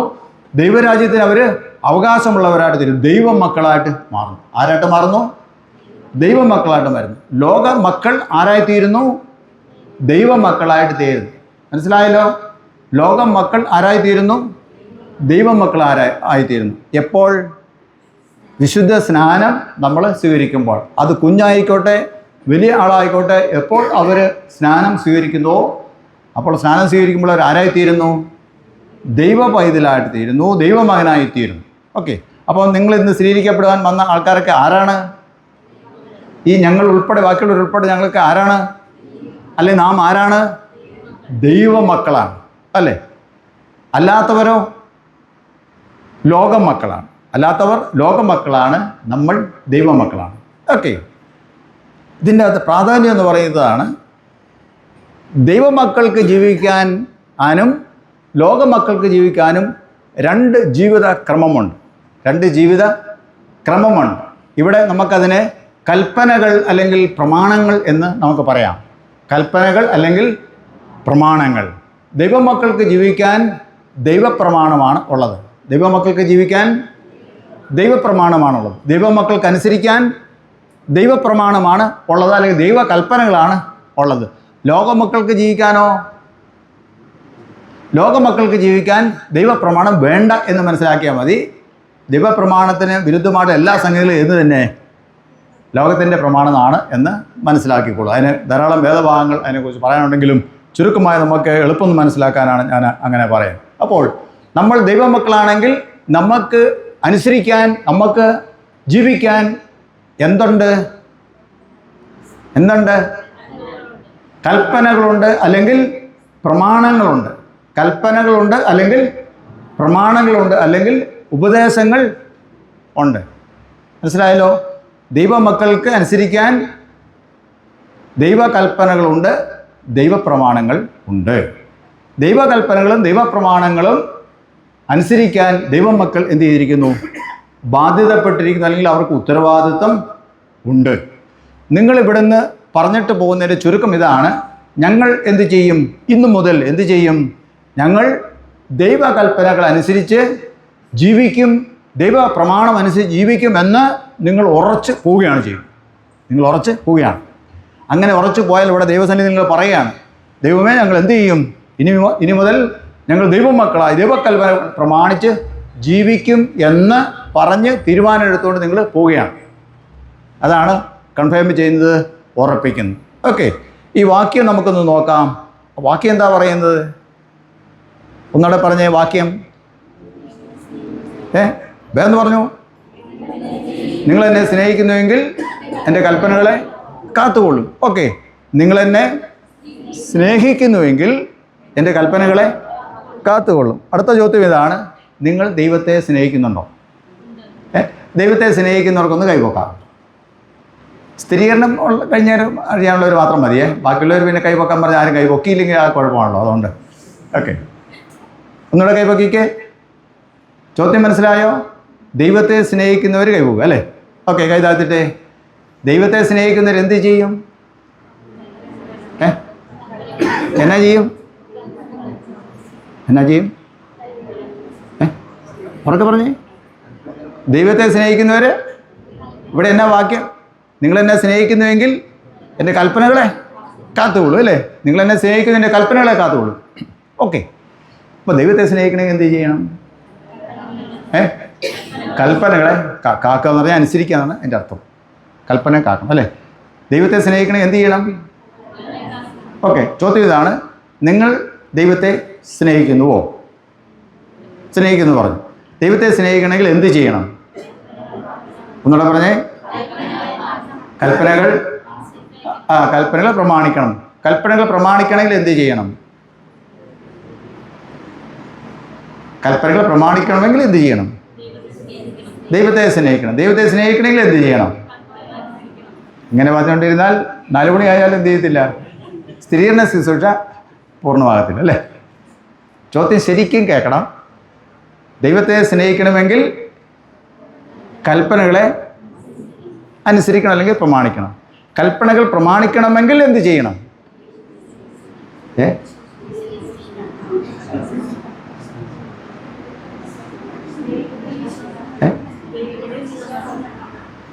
ഞാൻ ചോദിച്ച ചോദ്യം, നിങ്ങളെ ഇത് ലോകം എന്ന് പറഞ്ഞാൽ പഴയ 25 വർഷം മുമ്പുള്ള ലോകമല്ല, വളരെ ആധുനികമാണ് അല്ലേ?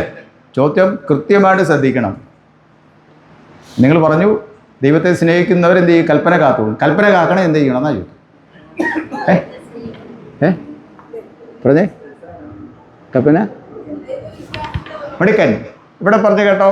കൽപ്പന പ്രമാണിക്കണമെങ്കിൽ കൽപ്പന അറിയണം. കൽപ്പന അറിയാതെ എന്ത് ചെയ്യാൻ പറ്റത്തില്ല? പ്രമാണിക്കാൻ പറ്റത്തില്ല, അനുസരിക്കാൻ പറ്റത്തില്ല അല്ലേ? റോഡിൽ കൂടെ വണ്ടി ശരിക്കും ഓടിക്കണമെങ്കിൽ, അപകടമില്ലാതെ ഓടിക്കണം, എന്നാ ചെയ്യണം?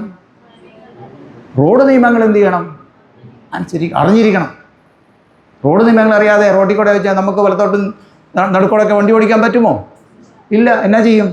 അപകടം ഉണ്ടാവും അല്ലേ? ഈവൻ വണ്ടിയിലൊന്നും ഓടിക്കണ്ട, റോഡിൽ കൂടെ നടന്നു പോകണമെങ്കിലോ അതിനും നിയമമുണ്ട് അല്ലേ? റോഡിന് നടുക്കൂടെ നമുക്ക് നടന്നു പോകാൻ പറ്റുമോ? പിള്ളേർ പറയുന്നത് എന്തായി തീരും? എന്തായി തീരും? പണമായി തീരും. നിയമങ്ങളനുസരിക്കണം അല്ലേ? അതെന്താണെന്ന് നമ്മൾ പഠിച്ചിരിക്കണം. ഇല്ലാതെ നമുക്ക് ഇന്നത്തെ കാലത്ത് പുറത്തിറക്കാൻ പറ്റുമോ? ഇല്ല. അപ്പോൾ ദൈവത്തെ സ്നേഹിക്കണമെങ്കിൽ എന്ത് ചെയ്യണം? ദൈവത്തിൻ്റെ കൽപ്പനകൾ പ്രമാണിക്കണം. ദൈവത്തിൻ്റെ കൽപ്പന പ്രമാണിക്കണമെങ്കിൽ എന്ത് ചെയ്യണം?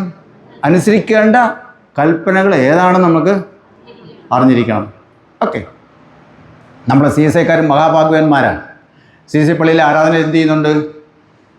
കമ്മ്യൂണിസ്റ്റ് സർവീസുള്ള എല്ലാ ഞായറാഴ്ചകളിലും എന്ത് ചെയ്യുന്നുണ്ട്? ഈ കൽപ്പന എന്ത് ചെയ്യുന്നുണ്ട്? കൽപ്പന വായിക്കുന്നു. കൽപ്പന വായിക്കും. ഇന്ന് കൽപ്പന വായിച്ചോ? കൽപ്പന വായിച്ചോ? വായിച്ചു എന്നുള്ളത് കേട്ടവരെന്ന് കൈപൊക്കി കേസ്. ഓക്കെ, അപ്പോൾ എല്ലാവരും കേട്ടില്ലേ? ഓക്കെ, കൽപ്പന വായിച്ചു അല്ലേ? നിങ്ങളെല്ലാം കൂടെ എന്നാ പറഞ്ഞു ഓരോ കൽപ്പനയും വായിച്ചപ്പം? ആദ്യത്തെ ഉത്തരവാദികൾ ആരാണ്? കൊയറുകാരാണ്. അവരാണ് ആദ്യം എന്ത് ചെയ്യുന്നത്? ഉത്തരം പറയും. നിങ്ങളാരും പറഞ്ഞില്ലെങ്കിൽ എന്ത് ചെയ്യും? അവർ ഉത്തരം പറയും അല്ലേ? അപ്പോൾ ആദ്യത്തെ അടി അവർക്ക് കിട്ടും അല്ലേ? കാരണം അവരത് പറഞ്ഞു, എന്ത്? കർത്താവേ ഈ കൽപ്പനയെ കാക്കാൻ ഞങ്ങളെ ഹൃദയങ്ങളെ വളക്കണമേ. 10 പ്രാവശ്യം അവർ പറഞ്ഞു അല്ലേ? നമ്മളും കൂടെ ചേർന്ന് എന്ത് ചെയ്തു? ഏതാണ്ടൊക്കെ തട്ടിമുട്ടിയും പറഞ്ഞു. അതാണ് നമ്മുടെ മറ്റൊരു കുഴപ്പം. ശ്രേഷ്ഠത എന്ന് പറയുന്നത് കൽപ്പന വായിക്കുന്നുണ്ടെന്നാണ് ശ്രേഷ്ഠത. കുഴപ്പം എന്നാ? അതെന്നാ വായിച്ചെന്നുള്ള വേണ്ട രീതിയിലൊന്നും ഗ്രഹിക്കാതെ ചെയ്ത് ആമേൻ അങ്ങനെ അമ്മ പറഞ്ഞപ്പോൾ പോകുന്നു എന്നുള്ളതാണ്. വേണ്ട ഗൗരവം ഇല്ലാതെ പോകുന്നതാണ് നമുക്കുള്ള ഏറ്റവും വലിയ കുഴപ്പം. അച്ഛൻ ഇന്ന് ബഹുമാന ട്രഷറർ ചെയ്ത മുഴുവനും വായിച്ചു. എല്ലാത്തിനും നമ്മൾ അത് അനുസരിക്കാനുള്ള കൃപ തരണമെന്ന് ദൈവത്തോട് പ്രാർത്ഥിച്ചിട്ടുണ്ട്. എന്ത് ചെയ്താൽ മതി? ഇനി നമ്മൾ അനുസരിക്കാൻ നോക്കിയാൽ മാത്രം മതി. അതിനകത്ത് ചുരുക്കവും കൂടെ പറയുന്നുണ്ട്. അത് നമ്മൾ സി എസ് ഐക്കാർ ചുരുക്കി ആരാനെടുക്കുന്നതിൽ വളരെ മിടുക്കന്മാരാണ്. അതുകൊണ്ട് കർത്താവ് നേരത്തെ എന്ത് ചെയ്തു? കൽപ്പന ചുരുക്കി പറഞ്ഞിട്ടുണ്ട്. നിങ്ങൾക്ക് മുഴുവൻ പറയാൻ ബുദ്ധിമുട്ടുണ്ടെങ്കിൽ എന്ത് ചെയ്യണം? ഇതെങ്കിലും എന്ത് ചെയ്യണം? പറയണമെന്ന് പറഞ്ഞ് കർത്താവ് നേരത്തെ പറഞ്ഞിരിക്കുകയാണ്. കൽപ്പനകളെല്ലാം ചെയ്തു 2 ആക്കി പറഞ്ഞു അല്ലേ? അതേതാ?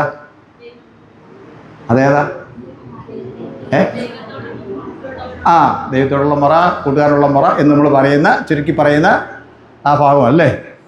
ദൈവത്തെ എന്ത് ചെയ്യണം?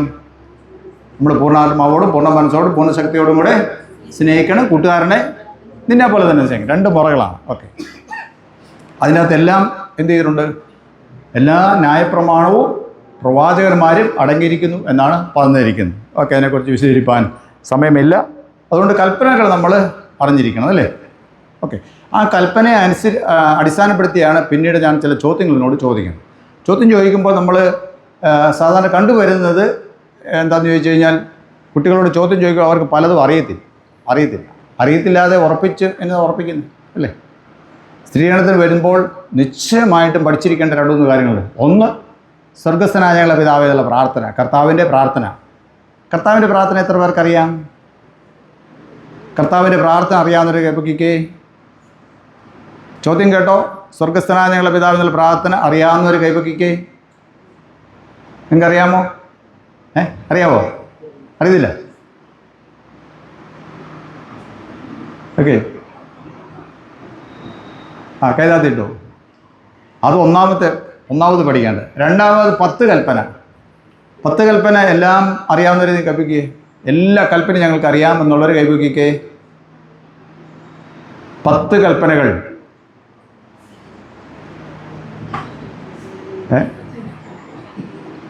പോട്ടെ, ഒരു 5 എണ്ണം അറിയാം. ഏതെങ്കിലും ആ ക്രമമൊന്നും നോക്കണ്ട. ഒരു 5 കൽപ്പന നിശ്ചയമായിട്ട് എനിക്കറിയാം. അങ്ങനെയുള്ളവർ കൈപ്പൊക്കിക്കേ. 5 കൽപ്പന. ഓക്കെ, 2 കൽപ്പന ഒരു തട്ടും തടവുമില്ലാതെ പറയാം. ഏതെങ്കിലും 2 എണ്ണം അറിയാവുന്ന കൈപ്പൊക്കിക്കേ. 2 കൽപ്പന. ഒന്നും അറിയത്തില്ല കൈപ്പൊക്കിക്കും. ഒറ്റ കൽപ്പന അറിയത്തില്ല.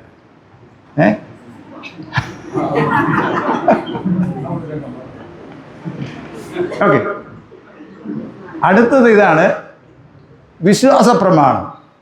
വിശ്വാസ പ്രമാണം എന്ത് ചെയ്യണം? പഠിക്കണം. ആദ്യം അറിയേണ്ടത് എത്ര വിശ്വാസ പ്രമാണം ഉണ്ടെന്നല്ല. എത്ര വിശ്വാസ പ്രമാണം ഉണ്ട്? 3 എണ്ണം. ഏതെല്ലാം? ദീക്ക വിശ്വാസ പ്രമാണം, അപ്പോസ്തലിക വിശ്വാസ പ്രമാണം, അത്താന വിശ്വാസത്തിൻ്റെ വിശ്വാസ പ്രമാണം. ഓക്കെ, ഇപ്പം നിക്ക വിശ്വാസ പ്രമാണമായിട്ട് ഈ വർഷത്തിൻ്റെ ഒരു പ്രത്യേകതയുണ്ട്. അതെന്താ അറിയാമോ? നിക്ക വിശ്വാസ പ്രമാണം ഉണ്ടായതിൻ്റെ 1700-ാം വർഷമാണ് ഇത്. അപ്പോൾ നിക്ക വിശ്വാസ പ്രമാണം ഉണ്ടായതിൻ്റെ രൂപീകരണത്തിൻ്റെ ക്രോഡീകരിച്ചതിൻ്റെ 1700-ാമത് വാർഷികം ഉണ്ടാടുന്ന സമയമാണ് ഇപ്പോൾ. ഞങ്ങൾ ബിഷപ്പുമാരും കൊച്ചമ്മമാരും എല്ലാം കൂടെ കഴിഞ്ഞ തവണ ഞങ്ങൾ നൈസിയ എന്ന് പറയുന്ന സ്ഥലത്ത് ഇറാഖിൽ പോയിരുന്നു. ആ സ്ഥലങ്ങളിൽ പോയി കാണാനായിട്ട് ഭാഗ്യം കിട്ടി. അവിടെയാണ് ആ വിശ്വാസപ്രമാണം, അവിടെയാണ് സഭേതന്മാർ വന്ന് അത് ക്രോഡീകരിച്ചത്. അവിടെ ഞങ്ങൾക്ക് പോകാനും കാണാനൊക്കെ ഇടയായി തീർന്നത് സമയത്ത് ഓർക്കുന്നു. നിക്ക വിശ്വാസ പ്രമാണം ഉണ്ടായത് 1700 വർഷമായി AD 325 എന്ത് ചെയ്തത്? 324, 325 കാലഘട്ടങ്ങളിലാണ് ആ വിശ്വാസ പ്രമാണം അവിടെ ഉണ്ടായത്. ഓക്കെ, അത്താനായോസിൻ്റെ വിശ്വാസ പ്രമാണം വളരെ ദീർഘമായ വിശ്വാസ പ്രമാണമാണ്. അത് നമ്മൾ സാധാരണ പള്ളിയിൽ ചൊല്ലാറില്ല. ചില പള്ളികളിൽ തൃത്വ ഞായറാഴ്ച എന്ത് ചെയ്യാറുണ്ട്? ആ വിശ്വാസ പ്രമാണം ചൊല്ലാറുണ്ട്. പഴയ ആരാധന പുസ്തകങ്ങളിലൊക്കെ അത് ഉണ്ടായിരുന്നു. ഇപ്പോൾ അത് ആരാധന പുസ്തകം ഇല്ല. ലിത്താനി പുസ്തകത്തിലും ചെറു ശിശുക്രമത്തിലും മാത്രമേ അത് കാണാൻ സാധിക്കുകയുള്ളൂ. അതിൻ്റെ ചുരുക്കം ഇതാണത്. തൃത്വവിശ്വാസത്തെ അടിയുറപ്പിക്കുന്ന ഒരു വിശ്വാസ പ്രമാണമാണത്. ആ കാലഘട്ടങ്ങളിൽ ദൈവവിശ്വാസം സംബന്ധിച്ച് പിതാവിലുള്ള വിശ്വാസവും പുത്രനിലുള്ള വിശ്വാസവും പരിശുദ്ധാത്മാവിലുള്ള വിശ്വാസവും സംബന്ധിച്ച് പല തരത്തിലുള്ള ദുരുപദേശങ്ങൾ ഉണ്ടായിരുന്നു. അല്ലെങ്കിൽ ഒന്നിനോടൊന്ന് പൊരുത്തപ്പെടാത്ത വിശ്വാസ പഠിപ്പിക്കലുണ്ടായിരുന്നു. അതിൽ നിന്ന് സഭയെ ഒരുമിച്ച് നിർത്താൻ വേണ്ടി സഭാപിതാക്കന്മാർ ഒരുമിച്ച് ക്രോഡീകരിച്ചാണ് ഈ വിശ്വാസ പ്രമാണങ്ങൾ. പ്രത്യേകിച്ച് അത്താനാസ്യോസ് എന്ന് പറയുന്ന വിശുദ്ധൻ സഭാപിതാവ് എഴുതിയുണ്ടാക്കിയ വിശ്വാസ പ്രമാണമാണ് അത്താനാസ്യോസിൻ്റെ വിശ്വാസ പ്രമാണം എന്ന് പറയുന്നത്. അതിൻ്റെ അകത്ത് പറയുന്ന പ്രകാരമാണ് പിതാവ് ദൈവം, പുത്രന് ദൈവം, പരിശുദ്ധാത്മാവ് ദൈവം, എങ്കിലും 3 ദൈവങ്ങളല്ല, ഒരു ദൈവം മാത്രമേ, ഏക ദൈവം എന്ന് പറയും. അത് അതിൻ്റെ അകത്തൊരു വളരെ പ്രധാനപ്പെട്ട ഒരു പഠിപ്പിക്കലാണ്. നിങ്ങളുടെ അറിവിന് വേണ്ടി ഞാനത് പറഞ്ഞത് മാത്രമേ ഉള്ളൂ. അതുകൊണ്ട് വിശ്വാസ പ്രമാണം എന്ത് ചെയ്യണം? നമ്മൾ സാധാരണ ചൊല്ലുന്ന അപ്പോസ്തലിക വിശ്വാസ പ്രമാണമാണ്. കമ്മ്യൂണിനുള്ള ഞായറാഴ്ച എന്ത് ചെയ്യുന്നു?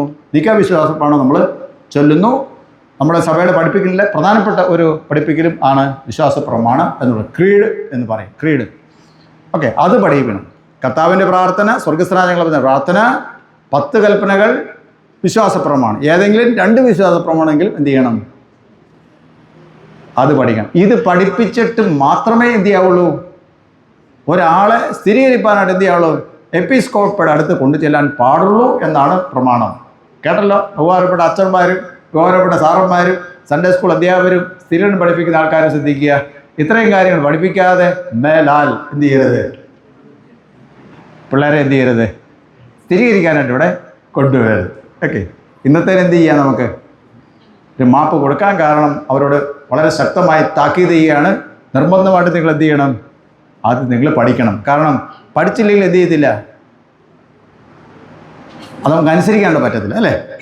ഇപ്പം ഇവിടുന്ന് സ്ഥിരീകരണമൊക്കെ കഴിഞ്ഞ് പോയി 2 ആഴ്ച കഴിഞ്ഞപ്പം എനിക്കൊരു ഫോൺ വരികയാണത്, ഇങ്ങനെ ഒരു പുള്ളിക്കാരൻ ഇവിടെ ഞങ്ങൾ പിടിച്ചിവിടെ കൊണ്ട് നിർത്തിയിട്ടുണ്ട് പോലീസ് സ്റ്റേഷനിൽ. എന്നാ സാറേ വിഷയം? അവനെ മോഷണത്തിന് പിടിച്ചിരിക്കുക. പേരിന്നതാ? അയ്യോ, ആ കൊച്ച് കഴിഞ്ഞ പ്രാവശ്യം സ്ഥിരീകരണത്തിലുണ്ടായിരുന്നല്ലോ. ശരിയാ, എന്നാ പഠിച്ചില്ല? ഏത് കൽപ്പനയായിരുന്നു ആ കൊച്ച് മറന്നുപോയത്, അല്ലെ പഠിക്കാതെ പോയത്? മോഷ്ടിക്കരുന്നൊരു കൽപ്പന പഠിച്ചില്ല. അതുകൊണ്ട് എവിടെ നിൽക്കുന്നു? ഇപ്പം പോലീസ് സ്റ്റേഷനിൽ നിൽക്കുക. അവൻ പറയാണ് മോഷ്ടിക്കരുതെന്ന് എനിക്കറിയത്തില്ല, മോഷ്ടിക്കുന്നത് അറിയത്തില്ല. അങ്ങനെ പോലീസ് സ്റ്റേഷൻ പറഞ്ഞാൽ അവർ സമ്മതിക്കുമോ? സമ്മതിക്കത്തില്ല, അല്ലേ? അതാണ് കൽപ്പന. പഠിക്കുകയും ചെയ്യണം, പഠിക്കാതെ എന്ത് ചെയ്യത്തില്ല? അനുസരിക്കാൻ പറ്റത്തില്ല. ഓക്കെ, ഞാനൊരു ഉദാഹരണം പറഞ്ഞാൽ എല്ലാ കൽപ്പനയ്ക്കും അത് അപ്ലിക്കബിളാണ്. അതെല്ലാം നമ്മൾ എന്ത് ചെയ്യണം? പഠിക്കണം. ഓക്കെ, അപ്പനെ അമ്മയെ ബഹുമാനിക്കണം എന്ന് പറഞ്ഞിട്ടുണ്ടല്ലേ? എങ്ങനെയാ? വീട്ടിൽ ചാച്ചനോടും അമ്മച്ചിയോടും പ്രായമുള്ളവരോടൊക്കെ ഒച്ചയും വെള്ളം ഉണ്ടാക്കി വായി തോന്നുന്ന എല്ലാവരും വിളിച്ച് പറഞ്ഞിട്ട് എങ്ങോട്ട് വരികയാണ്? പരിശുദ്ധ ദൈവത്തെ പാടാനും സ്തുതിക്കാനും വരിക എന്നതാ പ്രവൃത്തി. അപ്പനെ അമ്മയും ബഹുമാനിക്കാന്നുള്ള കൽപ്പന ലംഘിച്ചിട്ടാണ് വരുന്നത്, അല്ലേ? അത് ദൈവം കേൾക്കുമോ? കേൾക്കത്തില്ല. അത് പ്രമാണമാണ്. ദൈവത്തെ നമുക്ക് ചുമ്മാ പ്രസാദിപ്പിക്കാനും പറ്റത്തില്ല.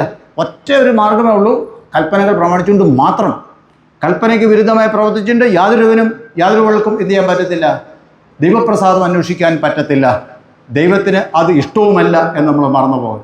ദൈവത്തെ ഇഷ്ടപ്പെടുത്താൻ നിങ്ങൾ ആഗ്രഹിക്കുന്നുവോ, ദൈവത്തെ പ്രസാദിപ്പാൻ നിങ്ങൾ ആഗ്രഹിക്കുന്നുവോ, കൽപ്പനകൾ എന്ത് ചെയ്യുക? പ്രമാണിക്കും. കൽപ്പനകൾ പ്രമാണിക്കണം. അങ്ങനെ ആകുമ്പോൾ അപ്പനെ അമ്മയെ ബഹുമാനിക്കുന്ന കൽപ്പന എന്ത് ചെയ്യണം? നമ്മൾ പ്രമാണിക്കണം. ഓക്കെ, ആ ഒന്നാമത്തെ കൽപ്പന ഏതാ? ഞാനല്ലാതെ അന്യദൈവം നിങ്ങൾക്ക് ഉണ്ടാകരുത്. അത് ഏറ്റവും പ്രധാനപ്പെട്ട സംഗതിയാണ്. നമ്മുടെ ആൾക്കാർക്കൊരു കുഴപ്പമുണ്ട്. അവർക്ക് അങ്ങനെ വിശ്വാസം വലിയ ഉറപ്പൊന്നും ഇല്ലാത്തതുകൊണ്ട് അവരെന്ത് ചെയ്യും? ആരെങ്കിലും തെക്കോട്ട് പോകുന്നുണ്ട് എന്ത് ചെയ്യും? ഉടനെ പറയും ഈ തിരി അവിടെ കൊണ്ടേ കത്തിച്ചേരെ എന്ന് പറയും, അല്ലേ? ഞങ്ങൾ ഏതായാലും പോരുന്നൊന്നുമില്ല, ഈ തിരി എന്ത് ചെയ്യണം? അവിടെ കൊണ്ടേ കത്തിക്കണം. വടക്കോട്ടൊരാൾ പോകുന്നത് എന്ത് ചെയ്യും? ഉടനെ പറയും ഈ കിഴി എന്ത് ചെയ്യണം? അവിടെ കൊണ്ടേ ഇട്ടേക്കണം. അത് ഞങ്ങളുടെ അച്ഛനൊക്കെ കണ്ട വലിയ ബുദ്ധിമുട്ട്, അതുകൊണ്ട് ഞങ്ങൾക്ക് വേണ്ടി അതവിടെ കൊണ്ട് ഇട്ടേക്കണം. ഈ തേങ്ങ എന്ത് ചെയ്യണം? അവിടെ കൊണ്ട് സമർപ്പിച്ചേക്കണം. പൊട്ടിച്ചാലും കുഴപ്പമൊന്നുമില്ല, ഞങ്ങളുടെ പേരിലാണെന്ന് പറയേണ്ടത്. ഈ വഴിപാട് എന്ത് ചെയ്യണം? ഞങ്ങളുടെ പേര് ഉറക്കെയൊന്നും പറഞ്ഞില്ലേലും കുഴപ്പമില്ല, ഒരു അഭ്യുദയകാംക്ഷി എന്ന് പറഞ്ഞ് ഇതും ചെയ്തേക്കണം. ആരാ പൊടിപൂത്ത? സെയ്സേക്കാരല്ലേ? മറ്റു സഭക്കാരെ കുറിച്ച് പറയാൻ നമുക്ക് പറ്റത്തില്ല. എന്നിട്ട് നേരെ എങ്ങോട്ട് പോരുകയാണ്? ഇങ്ങോട്ട് വരികയാണ്. പോകുന്ന വഴിക്കാണ് എന്ത് ചെയ്യുന്നത്? അവിടെ വലിയ സന്നാഹങ്ങളൊക്കെ ഉത്സവം നടക്കുകയാണ്, അല്ലെങ്കിൽ പെരുന്നാൾ നടക്കുകയാണ്. അങ്ങോട്ട് നോക്കി, ശരി എന്നാൽ പിന്നെ അവിടെ പോയി എന്ത് ചെയ്തേക്കാം, തിരിച്ചിങ്ങോട്ട് പോകണം ഇവിടെ അല്ലേ? ഇവിടെ എന്ത് ചെയ്യുന്നു? ദൈവം പ്രസാദിക്കുമോ? ദൈവത്തിൻ്റെ കരുണ ഒന്നുകൊണ്ട് മാത്രം നമ്മൾ എന്ത് ചെയ്യുന്നു? പള്ളിയിൽ നിന്ന് ഇറങ്ങിപ്പോകാൻ പറ്റുമെന്ന് മാത്രമേ ഉള്ളൂ. ഇല്ലെങ്കിൽ എന്ത് ചെയ്യുന്നതിനെ പണ്ടത്തൊക്കെ രീതി അനുസരിച്ചാണ് എന്ത് ചെയ്യും? അവിടെ തന്നെ വീണ് പോകേണ്ടതാണ്. ദൈവം കാരുണ്യവാനാണ് അല്ലേ? അതുകൊണ്ട് നമ്മൾ വളരെ വളരെ സീരിയസ് ആയിട്ട് നമ്മൾ എടുക്കണം. ഓക്കെ, ഞാനത് തമാശ രൂപേണ പറഞ്ഞെങ്കിലും വളരെ സീരിയസ് ആയിട്ട് നമ്മൾ എടുത്തോണം. കൽപ്പനകൾ എന്ത് ചെയ്യണം? അത് നമ്മൾ വായിക്കണം, പഠിക്കണം, അത് പ്രമാണിക്കണം. ശത്രുക്ക മേശക്ക് അഭയനിരകോ അല്ലേ ദാനിയേലിൻ്റെ കൂട്ടുകാർ? അവർക്കെന്തായിരുന്നു അവരുടെ പരീക്ഷണം? അവർ പറഞ്ഞു, രാജാവിൻ്റെ നൃത്യ സ്വർണ്ണബിംബത്തെ എന്ത് ചെയ്യണം? നമസ്കരിക്കണമെന്ന് പറഞ്ഞു. അവരെന്നാ പറഞ്ഞു? ആ കാര്യം മാത്രം നടക്കത്തില്ല, വേറെ എന്നാ വേണേലും പറഞ്ഞു എന്ന് പറഞ്ഞു അല്ലേ? നിങ്ങൾക്ക് ശിക്ഷ എന്നാന്ന് അറിയാമെന്ന് ചോദിച്ചു. എന്നാ ശിക്ഷയാണെങ്കിലും ഞങ്ങൾക്ക് പ്രശ്നമല്ലെന്ന് അല്ലേ? എന്ത് ചെയ്തു? ദാനിയേലിൻ്റെ കൂട്ടുകാരെന്ത് ചെയ്തു? എരിയുന്ന തീച്ചോളിൽ 3 പേരെയും ഇട്ടു. ഒറ്റ കാര്യത്തിന് വേണ്ടിയാണ്. ഈ ഞങ്ങളുടെ ദൈവത്തെ അല്ലാതെ വേറെ ഒരു ദൈവത്തെ എന്ത് ചെയ്ത് ഞങ്ങൾ നമസ്കരിക്കത്തില്ല എന്നാണ്. ഇസ്രായേൽ മക്കളുടെ ചരിത്രം നമ്മൾ വായിച്ചു നോക്കുമ്പോൾ ഇപ്പോഴും അവർക്കുണ്ടായിട്ടുള്ള കുഴപ്പമെന്ന് പറയുന്നവർ ഈ ദൈവത്തെ വിട്ടുപോയി എന്നുള്ളതാണ് അത് കാണാൻ സാധിക്കും. അതുകൊണ്ട് നമ്മൾ പ്രത്യേകമായി നമ്മൾ ചിന്തിക്കണം. കൽപ്പനകൾ വായിച്ച് പാപം ഏറ്റുപറഞ്ഞ് വിശുദ്ധ ആരാധന പങ്കെടുക്കുന്നവർ വിശുദ്ധരായി എന്ത് ചെയ്യുന്നു? ആലയം വിട്ടു പോകുന്നു. അവർ വീണ്ടും എന്ത് ചെയ്യരുത്? പാപത്തിൽ വീഴാതിരിക്കാൻ ശ്രദ്ധിക്കേണ്ടതാണ്. അതുകൊണ്ട് നിങ്ങളിവിടെ ഇന്ന് എടുക്കുന്ന ചില പ്രതിജ്ഞകളുണ്ട്, ചില ചോദ്യങ്ങൾ നിങ്ങളോട് ചോദിക്കുന്നു. ആ ചോദ്യങ്ങളൊക്കെ ഇങ്ങനെയാണ്. ചിലത് വിശ്വസിക്കുന്നു എന്ന് പറയണം, ചിലത് പ്രതിജ്ഞ ചെയ്യുന്നു എന്ന് പറയണം, ചിലത് അനുസരിക്കുന്നു എന്ന് പറയണം, ചിലത് ദൈവസഹായത്താൽ ചെയ്യും എന്ന് പറയണം. അങ്ങനെയുള്ള കാര്യങ്ങളൊക്കെ നിങ്ങൾ ഇവിടെ പറഞ്ഞു പോവുകയാണ്. അതുകൊണ്ട് ആ കാര്യങ്ങൾ പറയുമ്പോൾ നിങ്ങൾ പ്രത്യേകമായി ശ്രദ്ധിക്കുകയും ചെയ്യണമേ എന്ന് ഓർപ്പിക്കും. വേദോത്സവം എല്ലാ ദിവസവും വായിക്കണം എന്ന് പറഞ്ഞാണ്, വായിക്കാം എന്ന് പറഞ്ഞാണ് നിങ്ങൾ പോകുന്നത്. ഇന്ന് വേദോത്സവം വായിച്ചിരുന്ന് കൈവയ്ക്കേ. ഇന്ന് വേദോത്സവം വായിക്കും. പള്ളി വന്നപ്പോഴല്ല, പള്ളി വരുന്നതിന് മുമ്പ്. ഓക്കെ, കൈതാക്കുക. എല്ലാ ദിവസവും പ്രാർത്ഥിക്കണമെന്നും പറഞ്ഞാണ് വിടുന്നത്. പ്രാർത്ഥിക്കാമെന്നും പറഞ്ഞാൽ പോകുന്നത് അല്ലേ? ഇന്ന് പള്ളി വരുന്നതിന് മുമ്പ് പ്രാർത്ഥിച്ചിരുന്ന് കൈവയ്ക്കേ. ഓക്കെ, കൈതാറ്റു.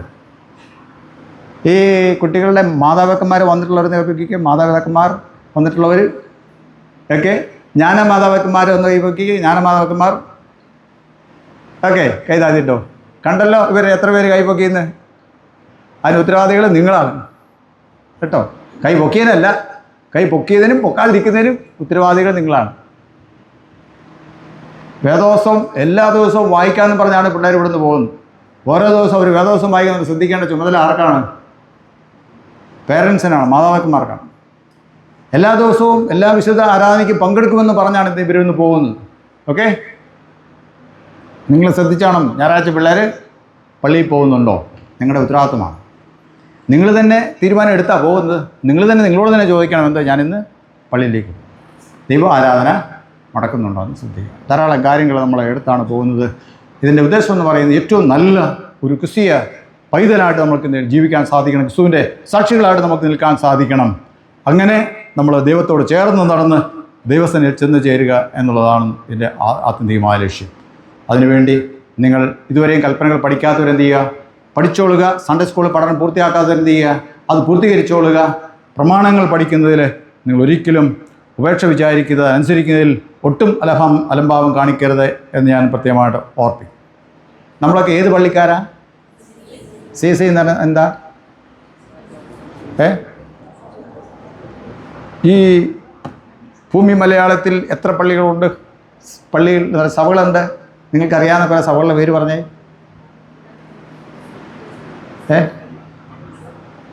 നമ്മുടെ സഭ ഏതാ? CSI. വേറൊരു സഭയുടെ പേര് പറഞ്ഞേ. കത്തോലിക്ക. പിന്നെ വേറൊരു സഭയുടെ പേര് പറഞ്ഞേ. യാക്കോബിറ്റ്. വേറെ ഓക്കെ, കുറഞ്ഞ പക്ഷേ നമുക്ക് നമ്മുടെ സഭ ഉൾപ്പെടെ 3 പേരെങ്കിലും അറിയാം അല്ലേ? 3 അല്ല, ആയിരക്കണക്കിന് സഭകളാണ് ഉള്ളത് അല്ലേ? അതിലൊരു സഭയാണ് നമ്മുടെ സഭ അല്ലേ? നമ്മുടെ സഭ, ആ സഭ തന്നെ എന്ത് ചെയ്യുന്നുണ്ട്? വ്യത്യാസമുണ്ട്.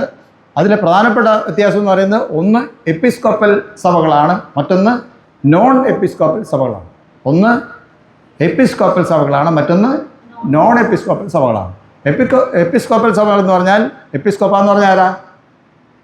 എപ്പിസ്കോപ്പ, ബിഷപ്പുമാരുള്ള സഭകളും ബിഷപ്പുമാരില്ലാത്ത സഭകൾ. അങ്ങനെ 2 വിഭാഗമായിട്ട് പ്രധാനമായിട്ട് നമുക്ക് തിരിക്കാം. നമ്മുടെ സഭകൾ ഏതാ? എപ്പിസ്കോപ്പൽ സഭ പാരമ്പര്യത്തിലാണ് വരുന്നത്, അല്ലെങ്കിൽ ബിഷപ്പുമാരുള്ള സഭയുടെ രീതിയിലാണ് നമ്മൾ വരുന്നത്. ഓരോ സഭകൾക്കും അവരുടേതായ ഉപദേശങ്ങളുണ്ട്. എല്ലാ സഭകളുടെ ഉപദേശ അടിസ്ഥാനം ഏത് തന്നെ? വിശുദ്ധ വേദപുസ്തകം തന്നെ.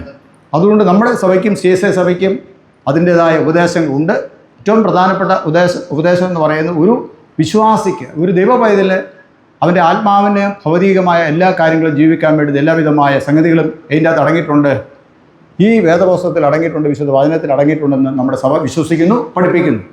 കർത്താവ് ഒരുവൻ എന്ന് നമ്മുടെ സഭ പഠിപ്പിക്കും. കർത്താവ് ഒരുവൻ. ആരാണ് കർത്താവ്? യേശു കർത്താവ്. യേശു കർത്താവ്. പിന്നെ വിശ്വാസം ഒന്ന് എന്ന് നമ്മുടെ സഭ പഠിപ്പിക്കുന്നു. വിശ്വാസം ഒന്ന്, ഒറ്റ വിശ്വാസം. ഏത് വിശ്വാസം? പിതാവ്, പുത്രൻ, പരിശുദ്ധാത്മാവ് എന്ന ത്രിയേക ദൈവത്തിലുള്ള വിശ്വാസം. മനസ്സിലായല്ലോ?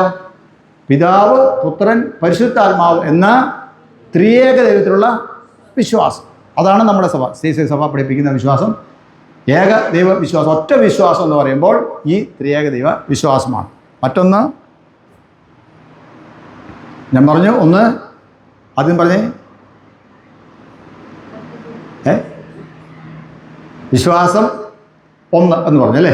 പിന്നെ കർത്താവ് ഒരുവൻ എന്ന് പറഞ്ഞു അല്ലേ? കർത്താവ് ഒരുവൻ, വിശ്വാസം ഒന്ന്, സ്നാനം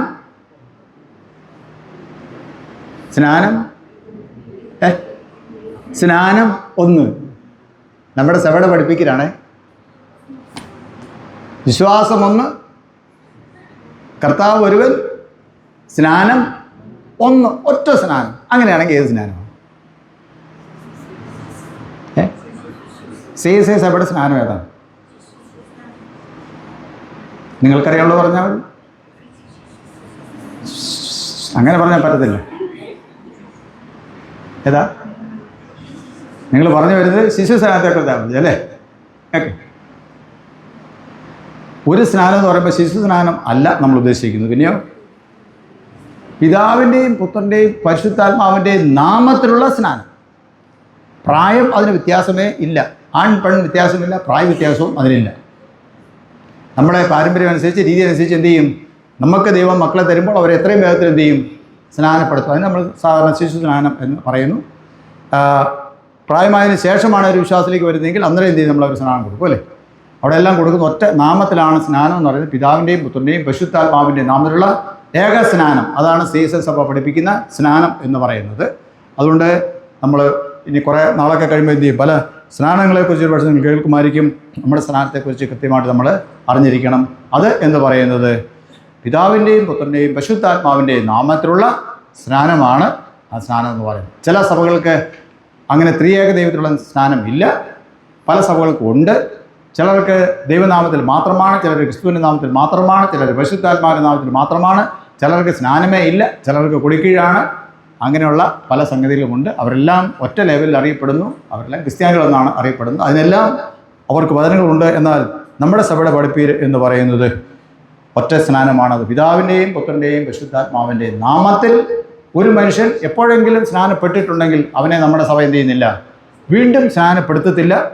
അതിപ്പം കത്തോലിക്ക സഭയിൽ സ്നാനപ്പെട്ടാലും, യാക്കോബ സഭയിൽ സ്നാനപ്പെട്ടാലും, മാർത്തോമയിൽ സ്നാനപ്പെട്ടാലും, CNI സ്നാനപ്പെട്ടാലും, വേറെ ഏതെങ്കിലും സഭയിൽ സ്നാനപ്പെട്ടാലും, ഈവൻ ഏതെങ്കിലും ബന്ധുക്കോസ് സഭയിൽ ഈ നാമത്തിൽ സ്നാനപ്പെട്ടാലും അവർ നമ്മുടെ സഭയിലേക്ക് വന്നാൽ എന്ത് ചെയ്യും?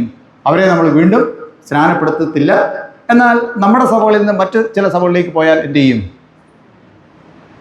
അവർ വീണ്ടും എന്ത് ചെയ്യും? സ്നാനപ്പെടുത്തും. അങ്ങനെ വീണ്ടും സ്നാനപ്പെട്ടവരെ നമ്മുടെ സഭയിലെയും ശിക്ഷണ നടപടികൾ സ്വീകരിക്കും, അല്ലെങ്കിൽ മുടക്കും.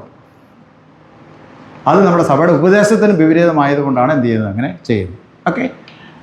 സ്നാനത്തെക്കുറിച്ച് ആ കാര്യങ്ങൾ മനസ്സിലാക്കി, പ്രധാനപ്പെട്ട ഉപദേശങ്ങൾ. ഈ കാര്യങ്ങളെല്ലാം നിങ്ങൾ എന്ത് ചെയ്യുന്നുണ്ട്? എല്ലാ വിശുദ്ധ ദിവസങ്ങളിലും പള്ളിയിൽ വരുമെന്നും എല്ലാ ദിവസവും വേദോത്സവം വായിക്കുമെന്നും എല്ലാ ദിവസവും പ്രാർത്ഥിക്കുമെന്നും വിശുദ്ധ ദിവസമുള്ള ഞായറാഴ്ചകൾ എന്ത് ചെയ്യും ഇവിടെ വന്ന് കമ്മ്യൂണിയൻ കൂടുമെന്നും ഒക്കെയും പറഞ്ഞ് നിങ്ങൾ തീരുമാനമെടുത്ത് പോകുന്ന ഒരു ദിവസമാണ്. നിങ്ങൾ തന്നെ എന്ത് ചെയ്യും? നിങ്ങൾ പഠിച്ച പ്രമാണങ്ങൾ അനുസരിക്കാൻ, കൽപ്പനകൾ പ്രമാണിക്കാൻ ഞങ്ങൾ എന്ത് ചെയ്യുന്നു? ബദ്ധശ്രദ്ധരായി നിങ്ങളത് ചെയ്യും എന്ന് പറഞ്ഞ് പോകുന്ന ദിവസമാണ്. അതിനായിട്ട് നിങ്ങളെ ദൈവം സഹായിക്കട്ടെ. സഭയുടെ പാരമ്പര്യം അനുസരിച്ച് പ്രകാരം കൃത്യമായി പ്രതിഷ്ഠിക്കപ്പെടുന്നവരെ അവരെ എന്ത് ചെയ്യുന്നു? അവർ മുമ്പോട്ട് കൊണ്ടുവരികയും സഭ പിതാക്കന്മാരെന്ത് ചെയ്യും? അവരുടെ തലമേൽ കൈവച്ചവരെ പ്രാർത്ഥിക്കുകയും ചെയ്ത് അവരെ അനുഗ്രഹിച്ചു വിടുകയാണ്. എന്തിനു വേണ്ടി? ദൈവത്തിൻ്റെ സഹായം. ഇന്ന് 1-ാം പാഠം വായിച്ചപ്പോൾ ഒരു പക്ഷേ നിങ്ങൾ ശ്രദ്ധിച്ചാണ് എൻ്റെ പറഞ്ഞിരിക്കുന്നത്, ഞാൻ എൻ്റെ ആത്മാവിനെ എന്ത് ചെയ്യും? നിങ്ങളുടെ ഉള്ളിൽ നിങ്ങളുടെ കല്ലായ ഹൃദയം നീക്കി ഹൃദയം നൽകി. ഹെസക്കേൽ പ്രവചനത്തിലാണ് പറഞ്ഞിരിക്കുന്നത്. നൽകി എന്ത് ചെയ്യും? നിങ്ങളെ എൻ്റെ ചട്ടങ്ങളിൽ നടക്കുമാറാക്കും. അതിൻ്റെ അർത്ഥം ഈ കൽപ്പന ആർക്ക് കൊടുത്തിരുന്നു? ഇസ്രായേൽ മക്കൾക്കാണ് മോശ മാതൃ കൊടുത്തത്, അല്ലേ? എന്നാൽ ഈ പൂർണ്ണമായിട്ട് ഈ കൽപ്പനകൾ പാലിപ്പാൻ അവർക്ക് കഴിഞ്ഞില്ല. ഹെസക്കേൽ പ്രവാചകൻ അതിൻ്റെ അത് പറയുന്നത് ഇപ്രകാരമാണ്: കൽപ്പനകൾ അവർക്കുണ്ടായിരുന്നു, അത് കല്ലിൽ എഴുതിയ കൽപ്പനയായിരുന്നു എന്ന് പറയുന്നതാണ്. അത് അവിടെ അതിന് ഉപമാനമായിട്ട് പറഞ്ഞിരിക്കുന്നത്, നിങ്ങളുടെ ഹൃദയം എങ്ങനെയായിപ്പോയി? കല്ല് പോലെ ആയിപ്പോയി. പ്രമാണം കല്ലിൽ എഴുതിയ പോലെ തന്നെ എന്ത് ചെയ്തിരിക്കുന്നു? നിങ്ങളുടെ ഹൃദയം എന്തായിപ്പോയി? കല്ല് പോലെ ആയിപ്പോയി. യാതൊരു മയവും. അതുകൊണ്ട് എന്നാ പറയുന്നു? കല്ലായ ഹൃദയം എന്ത് ചെയ്യും? മാറ്റും. മാംസളമായ ഹൃദയം നിങ്ങൾക്ക് തരും. കൽപ്പനകൾ എന്ത് ചെയ്യും? കൽപ്പനകൾ നിങ്ങൾ ഉള്ളിലാക്കും. കൽപ്പനകൾ നിങ്ങളുടെ ഉള്ളിലാക്കും. അതനുസരിപ്പാനാണ് ഞാൻ എൻ്റെ പരിശുദ്ധാത്മാവിനെ നിങ്ങളിൽ, എൻ്റെ ആത്മാവിനെ നിങ്ങൾ തരും. ഉള്ളിൽ ഇരിക്കുന്ന കൽപ്പനകൾ അനുസരിപ്പാൻ പരിശുദ്ധാത്മാവ് നിങ്ങൾ എന്ത് ചെയ്യും? സഹായിക്കും. അവിടെയാണ് നമ്മൾ പരിശുദ്ധാത്മാവിൻ്റെ സഹായത്തിന് വേണ്ടിയാണ് നമ്മൾ ഇവിടെ പ്രാർത്ഥിക്കുകയും നിങ്ങളെ അതിനുവേണ്ടി പ്രത്യേകമായി പ്രതിഷ്ഠിക്കുകയും ചെയ്യുന്നത് എന്ന് നാം മറന്നു പോകരുത്. കൽപ്പനകൾ പഠിക്കണമെന്ന് പറയുന്നതിൻ്റെ പ്രാധാന്യം കൂടെ പറഞ്ഞാൽ നിർത്തട്ടെ. കൽപ്പനകൾ പഠിക്കുക എന്ന് പറഞ്ഞാൽ ഉള്ളിലാക്കുക എന്നാണ്, അല്ലേ? കൽപ്പന ഉള്ളിലാക്കും എന്ന് പറയുന്നത്, അല്ലേ? കൽപ്പനകൾ ഉള്ളിലാക്കും. നമ്മുടെ ഹൃദയത്തിൽ എന്ത് ചെയ്യുക? ആക്കുക. ഉള്ളിലാക്കുന്ന ഹൃദയത്തിലാക്കുന്നതാണോ, ഇനി ഈ തലച്ചോറിൻ്റെ അകത്താക്കുന്നതാണോ, ബുദ്ധിയാണോ, ജ്ഞാനമാണോ ഒന്നും പറയാൻ പറ്റില്ല. ഉള്ളിൽ എന്ന് പറയുന്നു, അല്ലേ? മനസ്സിലാക്കാൻ എളുപ്പത്തിന് വേണ്ടി പറയുകയാണ്. നമ്മുടെ ഉള്ളിൽ കൽപ്പന ഉണ്ട്, എന്ത് ചെയ്യും? അതനുസരിപ്പാൻ നമുക്ക് സാധിക്കും, അല്ലേ? ഉള്ളിൽ കൽപ്പന ഉണ്ടെങ്കിലും എന്ത് ചെയ്യത്തില്ല, സാധിക്കത്തില്ലെന്ന് പറഞ്ഞിട്ടാണ് എന്ത് ചെയ്യുന്നത്? അത് അനുസരിപ്പാൻ വേണ്ടി എന്ത് ചെയ്യുന്നത്? പരിശുദ്ധാത്മാവിനെ തരും എന്ന് പറഞ്ഞിരിക്കും. ഉള്ളിൽ കൽപ്പന ഇല്ലെങ്കിലോ ചെയ്യാൻ പറ്റത്തില്ല, അല്ലേ? ഓക്കെ. മൊബൈൽ ഫോണൊക്കെ ഉപയോഗിക്കുന്നതിന് മൊബൈൽ ഫോൺ കുട്ടികൾ പലർക്കും മൊബൈൽ ഫോണുണ്ട്, അല്ലേ? ഓക്കെ. നിങ്ങളിത് എവിടെയെങ്കിലും സ്ഥലത്ത് പോയിട്ട് നിങ്ങളുടെ പപ്പായോ മമ്മിയോ ഒന്ന് വിളിക്കണമെന്ന് വിചാരിച്ചു. അപ്പോൾ നിങ്ങൾ ആ ഫോൺ നമ്പർ മുഴുവൻ അല്ലെങ്കിൽ പേര് മുഴുവൻ ടൈപ്പ് ചെയ്യണോ, അതോ 1-2 അക്ഷരം ടൈപ്പ് ചെയ്യുമ്പോഴേ കിട്ടുമോ? കിട്ടുമോ? എങ്ങനെയാണ് ഫോൺ നമ്മൾ നമ്മൾ കൂട്ടുകാരെ വിളിക്കണം. കൂട്ടുകാരെ വിളിക്കുമ്പോൾ എന്ത് ചെയ്യണം? നമ്മൾ അവരുടെ പേര് മുഴുവൻ ഡയൽ ചെയ്യണോ, അല്ലെ നമ്പർ മുഴുവൻ ഡയൽ ചെയ്യണോ, അതോ കുറച്ച് ഡയൽ ചെയ്താൽ മതിയോ? കുറച്ച് ഡയൽ ചെയ്യുമ്പോൾ എന്ത് ചെയ്യും? അന്നേരം നമ്പർ മുഴുവൻ എന്ത് ചെയ്യും? തെളിഞ്ഞു വരും, അല്ലേ? അതെങ്ങനെയാണ് അങ്ങനെ വരുന്നത്?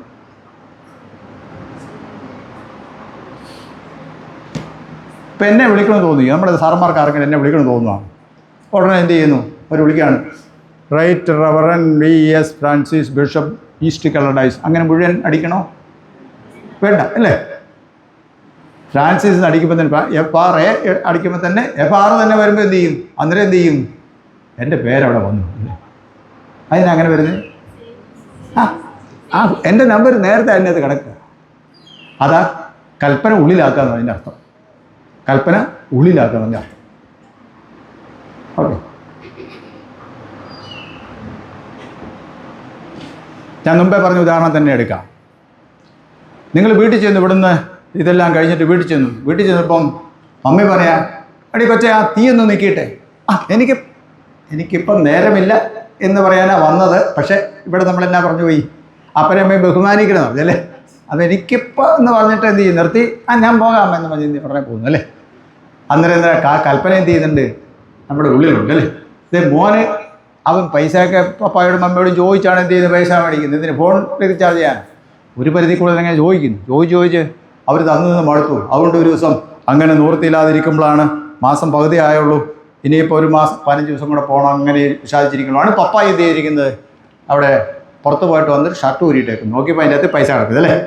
ഉടനെ ചെല്ലുന്നു, ഒരു 100 രൂപ കൊണ്ട് എടുക്കാനായിട്ട് ഉടനെ 100 രൂപ ഇങ്ങനെ പിടിച്ചപ്പോഴാണ് എന്നാ പുറത്തെ മോഷ്ടിക്കുന്നത്. ഉടനെ എന്ത് ചെയ്ത് അത് ആരെങ്കിലും ഉണ്ടോ എന്ന് നോക്കി, ആരുമില്ല. കത്ത അതെങ്ങനെയാണ് സംഭവിച്ചത്? കൽപ്പനയുണ്ട്, മോഷ്ടിക്കരുത് എന്ന കൽപ്പന അല്ലേ? അത് കൃത്യസമയത്ത് ഓർമ്മ വന്നു, അത് എടുക്കാൻ തുടങ്ങി. സാഹചര്യം വന്നപ്പോൾ ഓർമ്മ. ഓരോ കൽപ്പനയ്ക്കും അതുണ്ട്, ഓരോ കൽപ്പനയ്ക്കും അതുണ്ട്. അത് അനുസരിക്കാതെ പോകുന്നതിന് മറുതലിച്ചു പോകുക എന്ന് പറയുന്ന പ്രയോഗമാണ് ദിവസം പറയുന്നത്. അത് നമ്മളെ ഓർമ്മപ്പെടുത്തിയിട്ടും വീണ്ടും എന്ത് ചെയ്യുക? അതിനെതിരെ പ്രവർത്തിക്കുമ്പോൾ അവർക്ക് ശിക്ഷ കൂടുതലാണ്. അപ്പം കൽപ്പനകൾ എന്ത് ചെയ്യുക? ഓർത്തിരിക്കുക. അതനുസരിപ്പാനുള്ള ശക്തി എന്ത് ചെയ്യും? ദൈവം നമുക്ക് നൽകും എന്നുള്ള കാര്യം സംശയവുമില്ല. അതുകൊണ്ട് വാക്യം ഒന്നുകൂടെ പറയട്ടെ. നിങ്ങളെന്നെ സ്നേഹിക്കുന്നുവെങ്കിൽ കൽപ്പനകളെ കാത്തുകൊള്ളു. സക്രമെന്ന് എത്രയാ? 2. ഏതെല്ലാം? സ്നാനവും വിശുദ്ധ സംസർഗം, കർത്താവിൻ്റെ താഴ് അല്ലേ? സ്നാനവും വിശുദ്ധ സംസർഗം. ഓക്കെ. വിശ്വാസ പ്രമാണം 3, കൽപ്പനകൾ 10, പിന്നെ സക്രമെന്ത് 2. പിന്നെ നമ്മൾ ഏത് പള്ളിക്കാരാണ്? CSC പള്ളിക്കാർ. മുറകൾ ആരോടെല്ലാം? ദൈവത്തോടും കൂട്ടുകാരനോടും, ദൈവത്തോടും മനുഷ്യരോടും, അല്ലെങ്കിൽ ദൈവത്തോടും കൂട്ടുകാരോടുള്ള മുറകൾ. ഓക്കെ. ദൈവത്തോടുള്ള മുറ എന്താ?